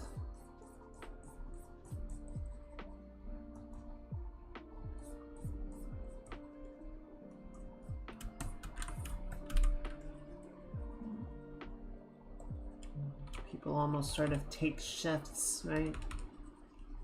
West Coast streamers start wrapping things up. It's right around when a bunch of the Aussie streamers are starting to get going.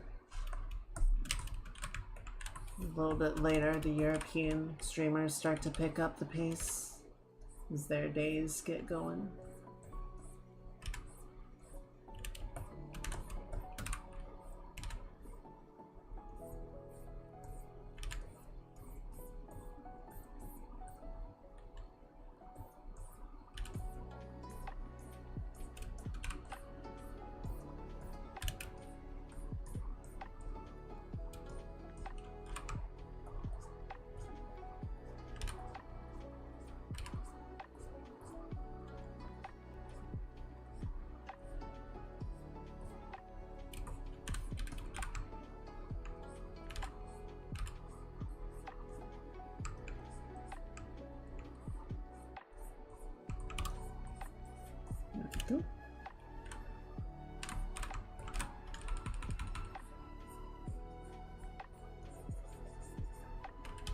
Dang it.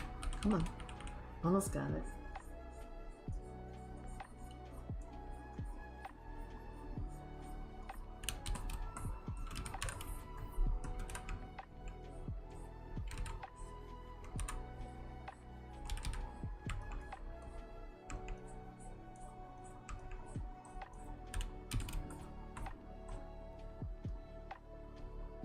Yeah. I think that's looking pretty good.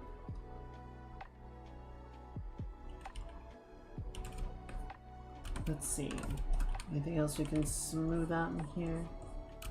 Just a couple little rough painting spots.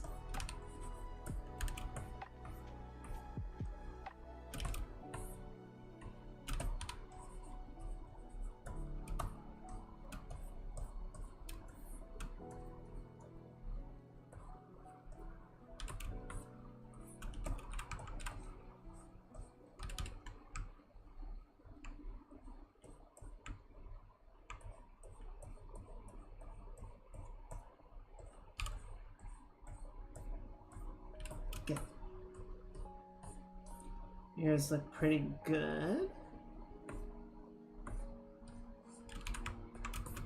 Hair looks pretty good. I think just a little bit more illustration, a little bit more breakup right through here. Wouldn't hurt, wouldn't go amiss.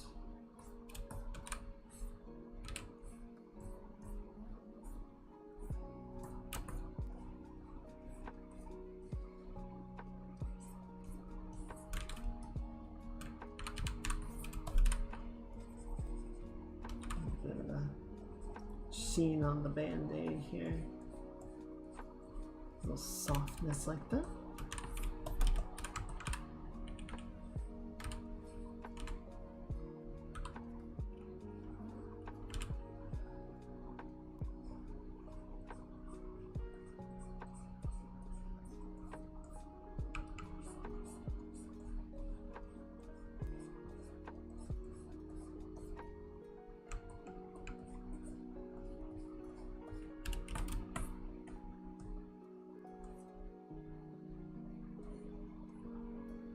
There we go.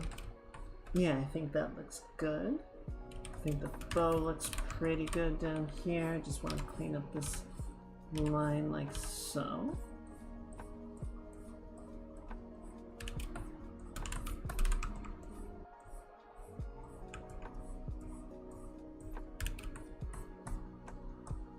Yeah, there was a news article I saw. Apparently there's been a bunch of earthquakes around Mount Rainier. Pretty small earthquakes, but a lot of them. And so obviously that's got a bunch of people like, oh god, is this it? Is Mount Rainier gonna explode? Is it happening? Is this the time? Is this the end times? And they were talking to seismologists, and the seismologists like, no, this happens sometimes. You know, we're gonna keep an eye on it, but you know, sometimes things just kind of shift around, and the mountain kind of shuffles, and then it settles, and then we're good for a while, and then it'll kind of get some activity. But, you know, we can expect this to happen every few years. Kind of just business as usual. And so everyone's just kind of like, oh, alright. No, I'm sure it's going to happen again, and everyone's going to go, oh god, is this it? Is this the end times? Is it going to explode? And the seismologists have to go, okay, again? No.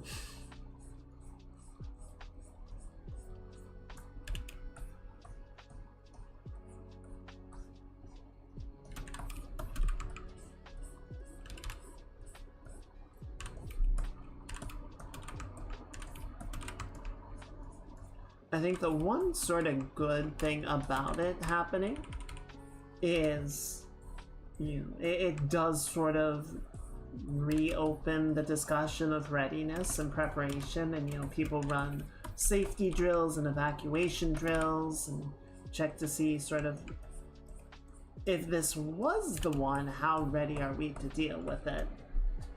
More excited, they actually just say me. I don't know.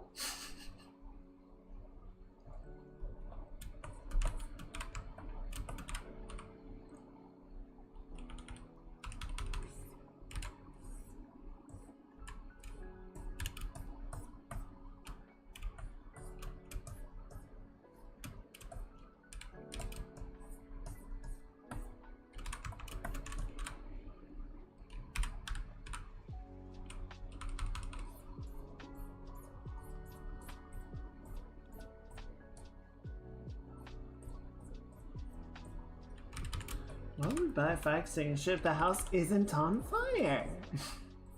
That's just silly.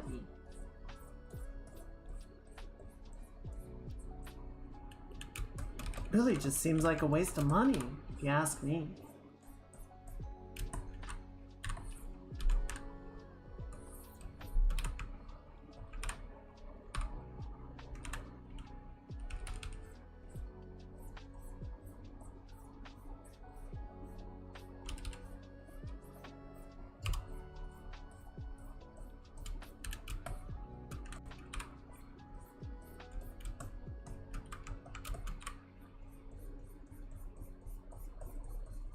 Go.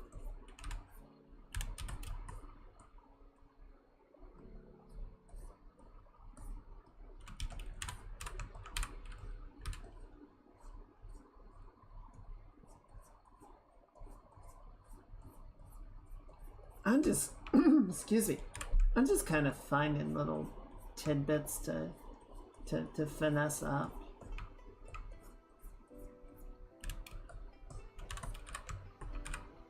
Don't really have anything else that's like in critical need of improvement.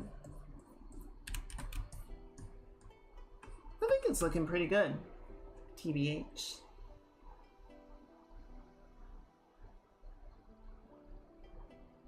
I'm gonna try one thing just for my own satisfaction, if you will.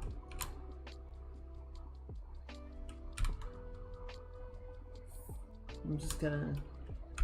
I want to try increasing the contrast range just a little bit.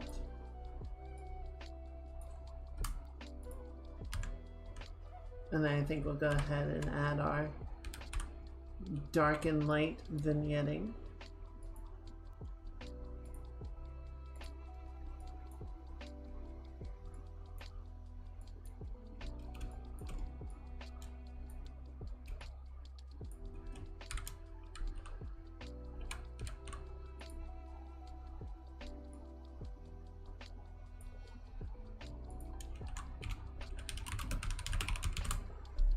Set that overlay completely below the sea now.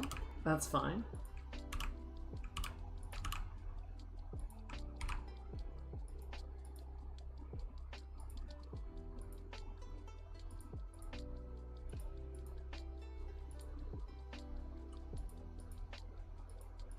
Yeah, I think just that little bit of extra contrast helps it a bit. It's kind of nice. Kind of nice. Doesn't have to be super strong, right? Just get that little extra pop to it.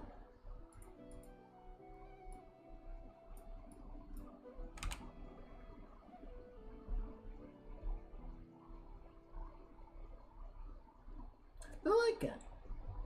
I think that's good.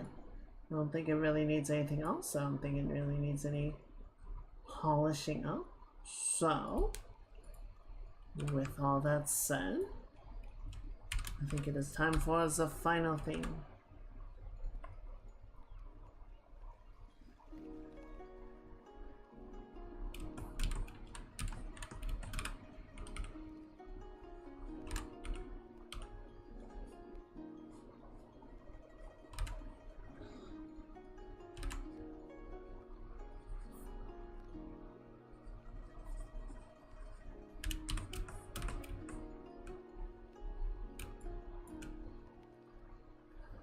Okay.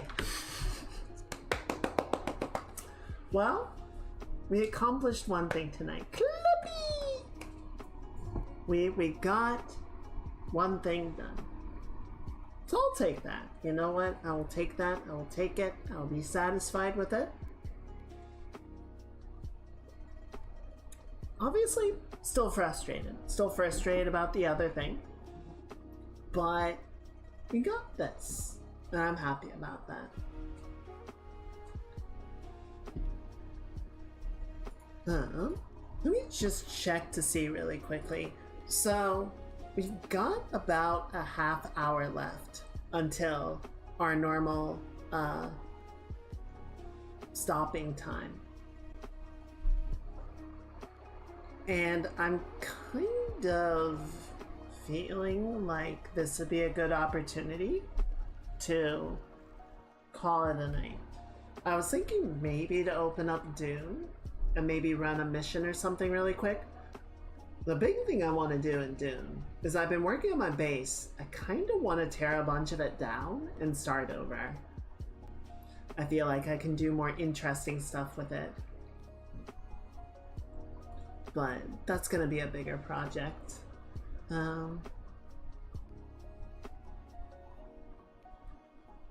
don't know. Would you guys want to do just a little bit of Dune, like 30 minutes? Just run in, maybe do a quest or something?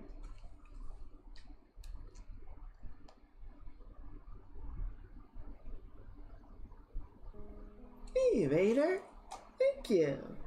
I'm glad you like it. Yeah, I think this one came out pretty well. Works for me if you're up for it. Yeah, I think I am. I might have opened it and played a little bit on my own time anyway.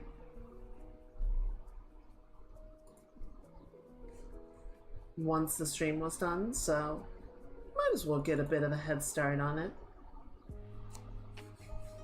I'm gonna have to download the Star Citizen patch tomorrow. How are you doing, Vader? How's your week been?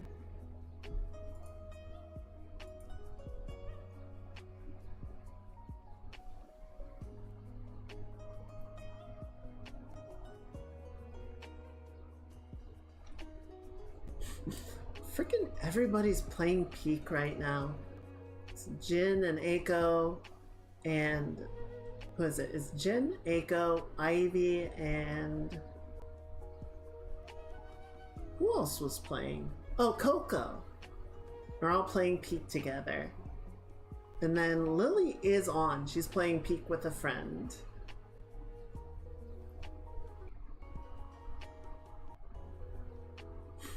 Of course, Bo's playing Hunt. Of course he's playing Hunt. He's always playing Hunt. Week is going well. Hang on, sorry, I lost the screen. Been busy with organizing a room, working on some club stuff. Ooh, that sounds fun.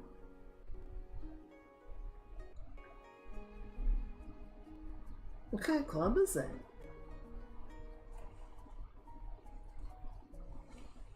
Yeah, organizing a room is never fun, but it's important work. It's gotta get done at some point, right? Right, give me 1 second. Dune's still loading up. And then we'll switch over to that. I hate how much this, like...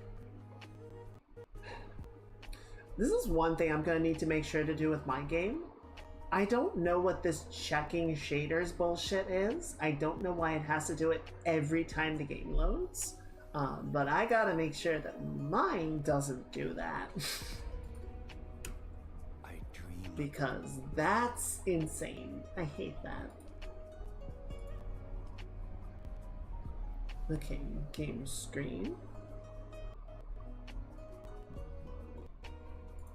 We're only going to be playing for a few minutes, a little bit of time, so I'm just going to leave the subject on art. I know it's art, I know it should be Dune, but I feel like we're not going to be playing long enough for it to be worth switching the topic to.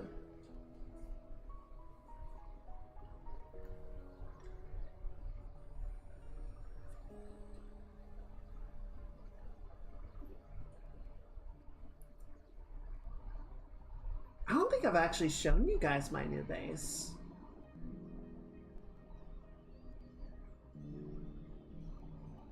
I'll show you the parts that I like, and I'll show you the parts that I want to get rid of. So this is the part that I'm the most proud of.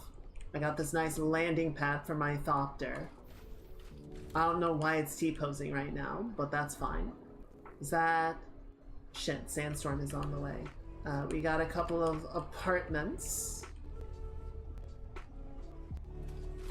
that are sort of adjacent to the landing pad, right? I haven't furnished them at all, but we got the space for visitors to take a rest. We come back out, and then over here we have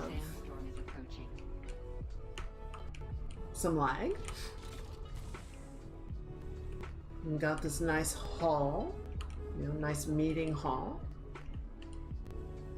Got the Atreides architecture working now, so that's very, you know, ornate. Got a nice sort of geometry to it. The Harkonnen stuff, by contrast, is very, like, industrialized and rounded. I think the devs did a cool job of, like, integrating different versions of Dune, right? Like, it's not all based on the newest movies. There's a lot that sort of does pull from the David Lynch movies. From the 2000 miniseries. So underneath the landing pad we have the workshop. So this is where I keep all of my materials and equipment. So equipment's over there, materials over there. We got different workbenches and crafting stations. This is the blood processing room, right? So we got two blood, what is it? Yeah, blood purifiers, so those turn blood into water. I've got my little private room up here. This is where I keep all my money. That's a sandstorm, don't worry about that, we're inside, we're safe. This part, I was actually a pleasant little surprise. I didn't even mean to do this, but there was a little section of water plants. You know, at night I can harvest water off of them. So I didn't build over them. I made a little garden area so every night I could come out and harvest more water. I know it's not much to look at right now because there's sand everywhere, but and then we should be okay. I made a little passageway that goes over the garden as well. And then over here is the vehicle hangar. This is where I keep all my ground vehicles. I've got my buggy right there, I've got my two sand bikes, and then all the raw materials go in here. So chemical refinery, and then my two ore refineries are right here. And there's not really anything up here, but I made a little like watch deck as well. Right, so you can kind of see out across the plain from up here. A little office area. And sort of set up like a fake firing range for the security to get some target practice in. So yeah, it's pretty... I'm happy with a lot of this, the part that I sort of want to work on, and you can see me, I've been fussing around with stuff up here, just trying out some different like structures and ideas. So I've got this sort of L-shaped base, right? I've got the landing pad over there, the vehicle hangar over there, and then I've kind of just got a bunch of other stuff that I've been experimenting with, and where I really want to sort of go back and revise things is in this middle area. So like I've got these little two sort of half buildings in here that aren't really doing anything. They're just kind of leftovers from when I was building the base originally. So I kind of want to tear those out. I want to sort of possibly tear the meeting hall out and just sort of build this up to be a more continuous structure that has more like interior divisions as opposed to being a bunch of interlinking buildings, if that makes sense. Yeah, I was sort of talking about this at one point, that in the recent Dune movies, a lot of the architecture on Arrakis is sort of built to look like a single large structure. And, you know, a lot of that I think is to limit exposure to the sun, right? You're not walking out into open air, direct exposure to sunlight going between buildings. And then you're also able to, you know, better control airflow and avoid losing cool or regulated air to the open environment if more of your structures are closed and linked together. You can create like more regulated airflow. So I think it is kind of in line with a lot of the design sensibilities of Arrakis and of Dune, as opposed to a more earth-thinking architecture. You know, I've been looking at some videos on YouTube and whatnot of people posting their base designs and getting a couple ideas that I kind of want to reflect in my own space. But yeah, this is gonna involve a lot of tearing down, a lot of sort of destroying a certain amount of what we already have here and then building it back out in a new form. Okay, so what do I want to do? I think I want to get this one done. Okay, so yeah, the trick with this one, how hard is the building mechanic? It's not super hard. I'd say the main sort of challenge of it, give me 1 second, I'm getting lag from something. I want to see what's holding up my computer so badly.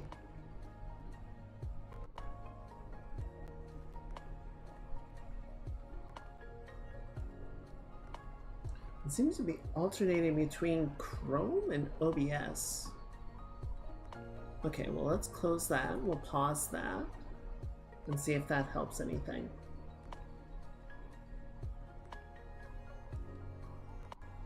Oh, I had a stream on in the background. That'll do it. That probably doesn't help, does it? Okay, that might be a bit smoother. Yeah, that seemed to help. Okay. So to answer your question, the building mechanic is there's a specific tool here. Here, let me go find like an open crop of area that we can sort of mess around with. So I've got this like half-built structure on top of the spire here, right? We can sort of play around with that. So we open up the building mechanic and you can see we have a couple different categories. So we've got like rough stonework architecture. We've got more refined stuff, so you can kind of see what that looks like in these buildings down here. And then, you know, I've bought the Atreides architecture set, I have not bought the Harkonnen architecture. So, you know, that's this sort of darker stonework. And then, you know, typically you have to start with a foundation piece, something that's more like structural. It's you know, more of a block as opposed to just like a single face. Right, so you can see this is like a block of stone as opposed to a wall. And then you can just sort of start building on top of that, right? So they just sort of link together like blocks. You can rotate them so you have the inner face and the outer face. You have roof and floor pieces so you can sort of tile those together. You got like stairs and ramps of different shapes. You know, you can have some fancier pieces, so like this has a little capstone on top of it. So it's not super difficult to build stuff. You know, typically the sort of limiting factors, you need to go out and get the materials to build, you know, to have as many pieces as you want. But the nice thing is, if you decide, oh, I don't like this wall, you can demolish it and you get fully refunded all of the materials that went into creating the wall. It's not a, you know, you don't lose anything for trying. Right? And like if I decide, okay, I don't want this here, I just click demolish and it's gone, and you see I'm getting the parts back for it. And building is as simple as press and hold, assuming it doesn't spaz out a little bit. There we go. And it's done. Right? So there isn't really any like, you know, time restrictions. There's no, oh, you know, you have to set up the work order and then it takes 6 hours or whatever. It's just go do it. Yes, there is zero waste involved. There's a lot of other resource sinks, right? So like equipment degrades over time, you have to repair it. Eventually it just becomes unusable. Like it gets too worn out and you just have to replace it. And then you have to go out and find the materials to get the next thing. Okay, so we're gonna do this mission. We're gonna go retrieve some medicine for a Sook doctor so that she will help us help a friend. So there is a non-zero chance that this is going to get a little bit violent. How's my equipment looking? Power pack's kind of worn out, so let's repair that really quickly before we leave.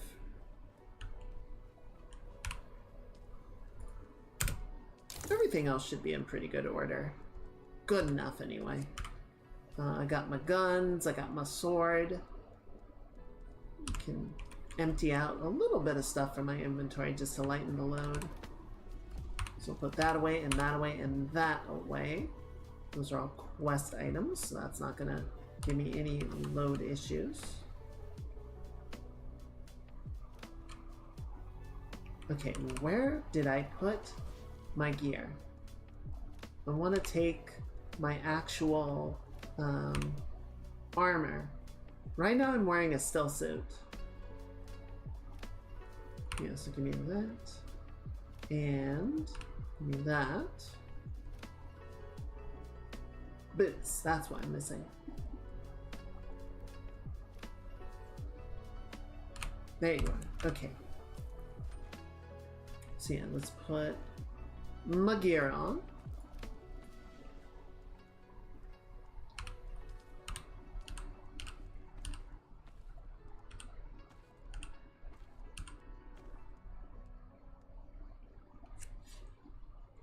So yeah, the still suit provides better environmental protection. It recovers water so that you don't have to drink from your leader John as frequently.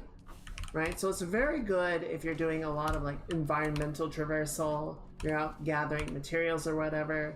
The downside is it doesn't provide as much armor protection. It won't keep you safe as well as, well, gear does, right? Good old proper armor. I'm gonna put my base building tool away just so it doesn't take up an inventory slot. I've got my ammunition. I've got my vehicle repair tool in case I need to do any of that. I've got some backup fuel. So we should be good to go. Let's get out there. You know, traveling. It's late afternoon, so it should be nightfall pretty soon.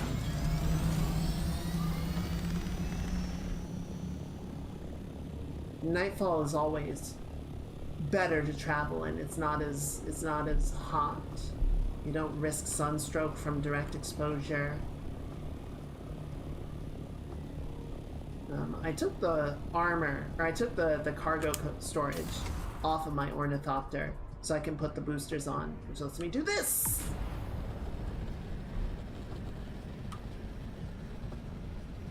Okay, stop. Running a little hot there, kid.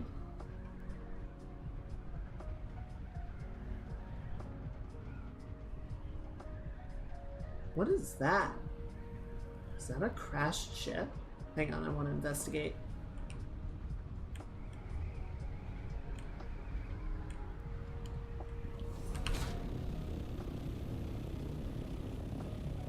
Yeah, it looks like.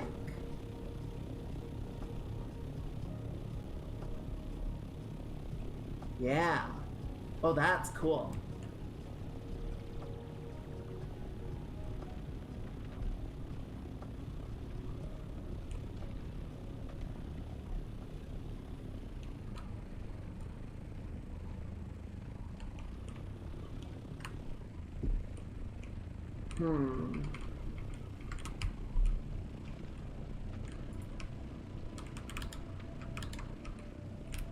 Why am I stuck?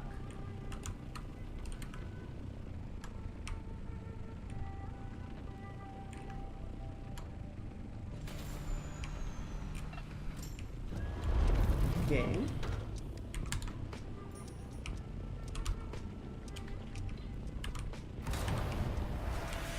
It's not responding to my keys anymore.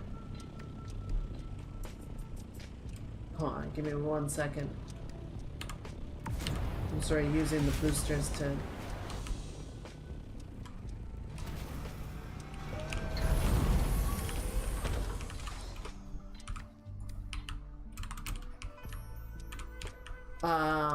What's happening here?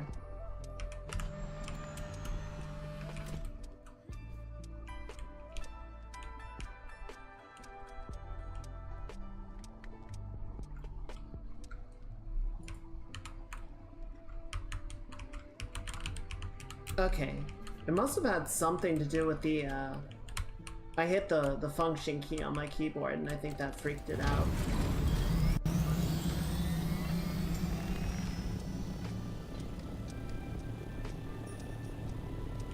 Okay, so I want to check this out really quickly because I've never actually seen a crashed ship. But we're gonna have to be very careful.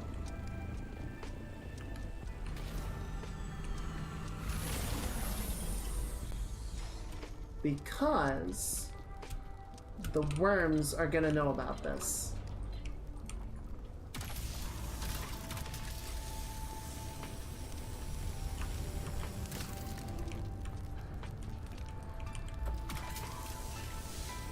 Oh, there it goes. Shit! There it is, it's red, it's red, it's red, we gotta go. Get up, get up, get up, get up.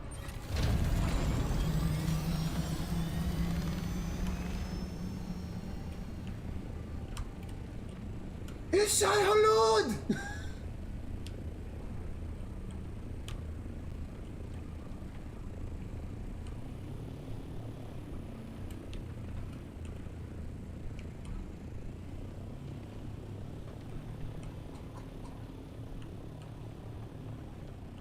Huh.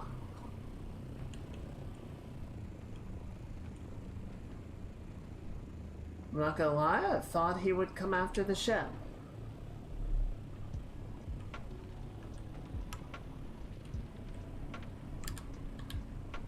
1 second, I'm just gonna turn the music down a little bit.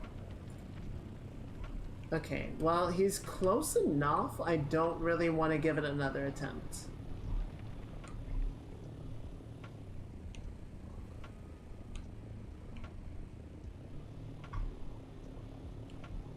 Bit of a shame. I was hoping we would get more time with him, but I think I kind of wasted a lot of the free time messing with my controls and whatnot. I didn't get as much time to harvest the shit directly as I might have liked otherwise. It's okay.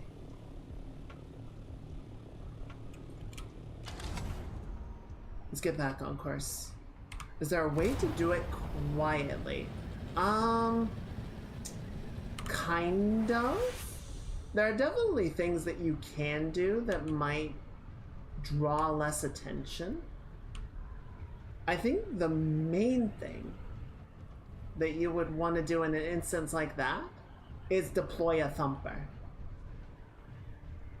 Because a thumper will draw the attention of sandworms to the thumper. And I have not tried to do it, but my understanding is essentially you would deploy the thumper and then use it to, like, while the thumper is going and while the worm is responding to that, you go about your business.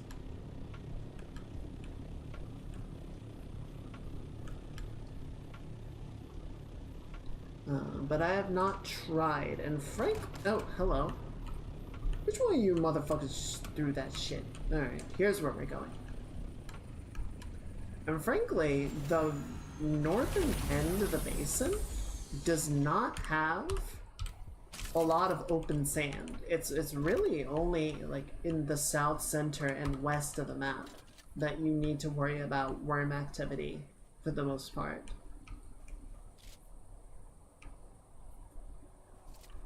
I mean, if you want to be a real stickler about the lore, which I don't think anybody does, the Haga Basin isn't supposed to have any sandworms in it at all. Like, the whole thing is the sort of basin area. Hello there!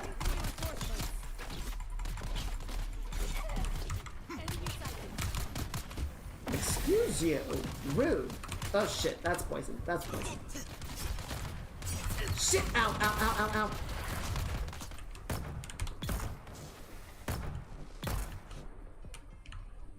I'm okay. Oi, oi, oi, stop that. Stop that. You. Fuck it.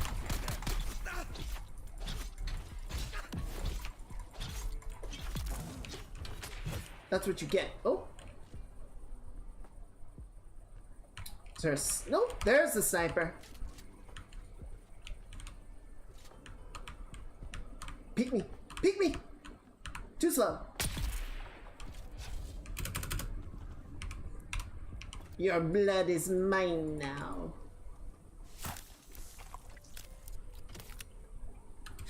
My splum!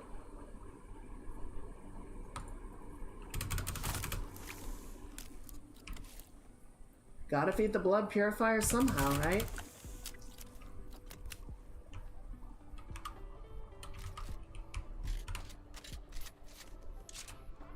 Uh-oh. Hi, everybody.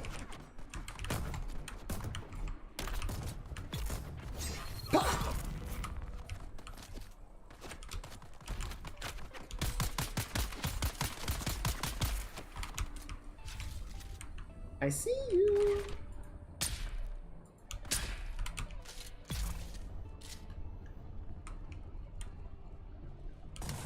Oh shit.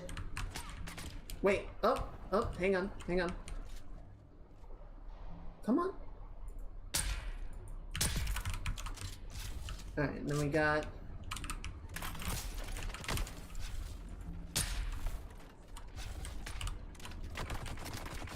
Is there another sniper out there somewhere?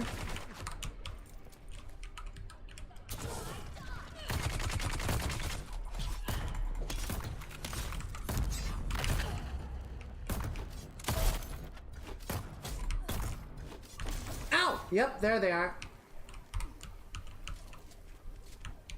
Poison darts. Got him.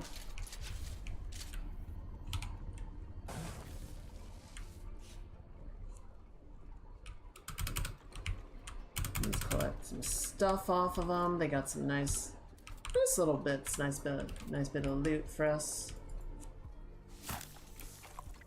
Nothing too fancy, but always good to have some extra crafting material. Alright, so we need to find an access band to let us pass that shield. Probably gonna be in one of these side hallways. There it is. And while we're here, I see a locker with some stuff we can nab. Nothing too fancy there. One thing that's kind of funny to me is the timeline of this game is an alternate reality from... Oh, hello, I'm sorry.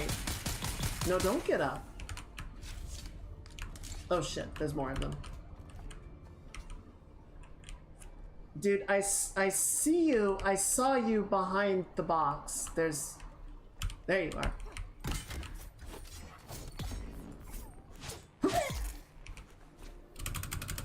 Oh, I'm dead. So this is an alternate reality where Paul was never born, where Jessica obeyed the Bene Gesserit order and gave birth to a daughter. And that is the original plan. Okay, so I guess... Wait, did we get the medicine? Did I just accidentally get it in the course of killing people? Find the Sook Doctor in medical supplies, enter. Kill Masquerade. Okay, so the problem wasn't retrieving the medicine, it was killing the people that were intercepting the supply runs. So I guess murder was the solution.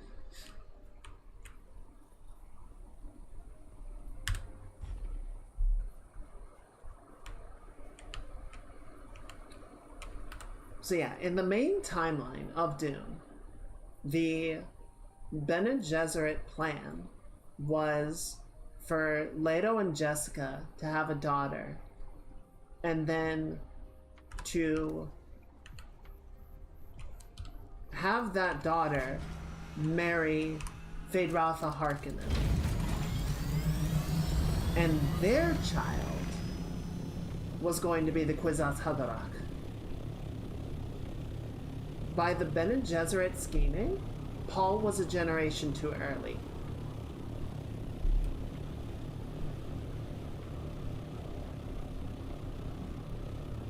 So what we see in this game effectively is what the Bene Gesserit wanted to have happen. This is actually their design.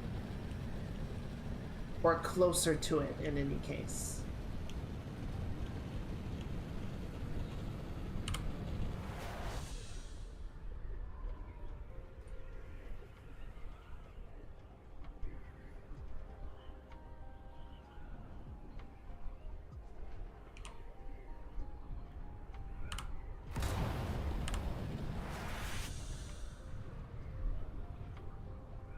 Okay, so I'll go turn that mission in later, and I've also got one over at a trading post we can turn in. It looks like that worm came back for his meal after all. Ship's gone. So we didn't get to see it, but it definitely did happen.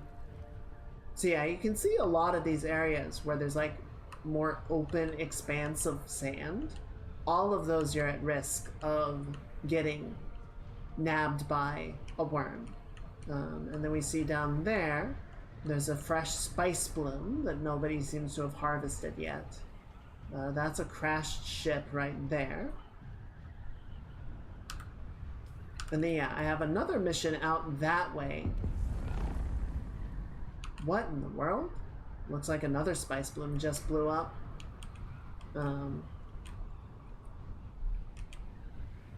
So yeah, the sort of final area that I have yet to tackle, and is where one of my missions is located, is out to the west here. So Shale is effectively all irradiated. I don't know what happened to it. I don't know how they managed to irradiate an entire region, but they did. And so I need a radiation suit to be able to navigate that safely.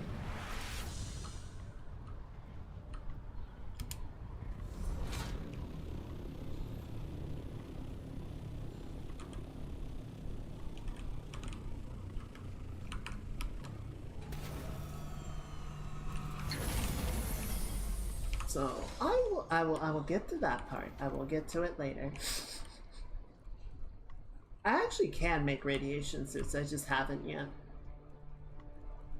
So yeah, then we come back from a successful mission, and I just, you know, I got my stuff, so I don't have any equipment to put away, so we'll just come over here and drop off some of my hard-earned gains. Let's put it that way. Hard-earned. Definitely not ill-gotten.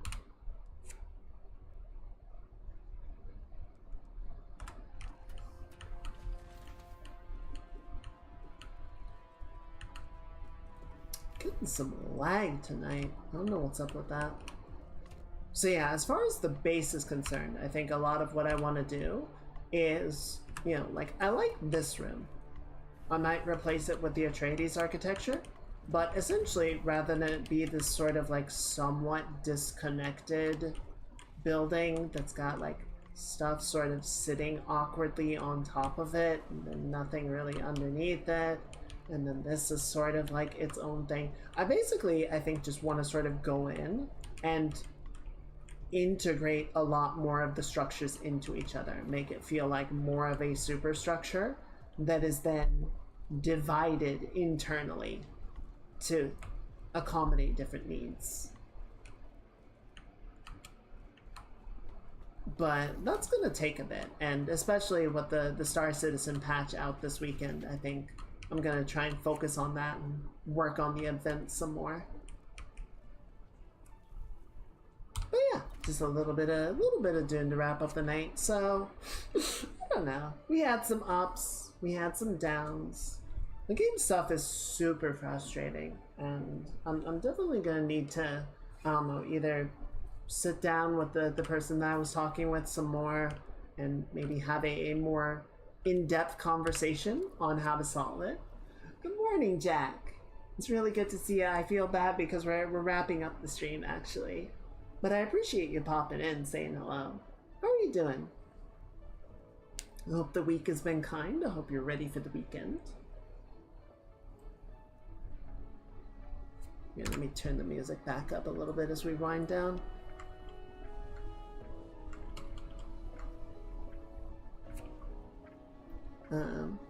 Doing good? I'm glad. It's good to hear.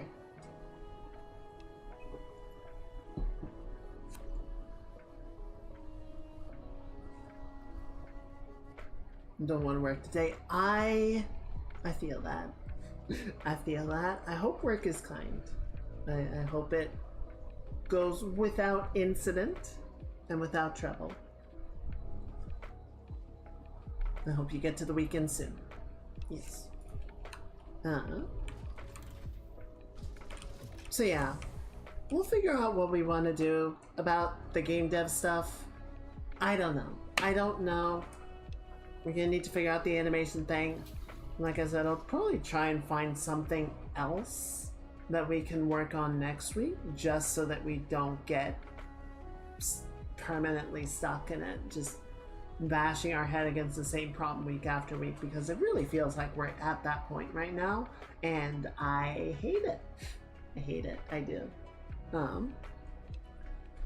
Here, let me switch back to the art screen just so that we have something to, let's go back to the landing page. There we go.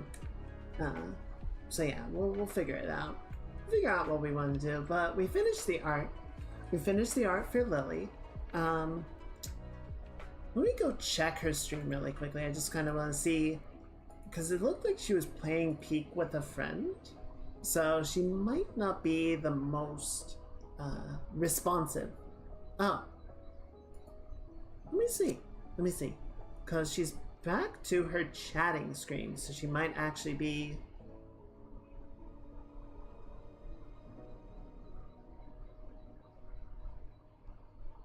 Okay, I don't know. Okay, we'll give it a try. Let's go raid Lily tonight, and we'll try and deliver the artwork, and I think we'll see what we can do, right? We shall give it our best effort. Yes. Or maybe we'll just wait till tomorrow. I don't know. I feel like she's gonna be really busy. I feel like she's not gonna notice.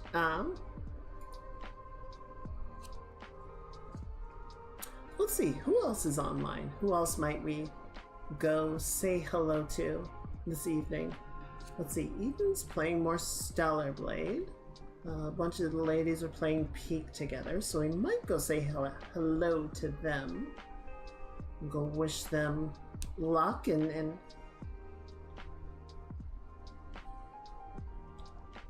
or we might go say hi to Boru. You know what? I think that's a good plan, actually. Sorry, 1 second. Yeah, sorry, Jack. I'm gonna shut the YouTube bot down.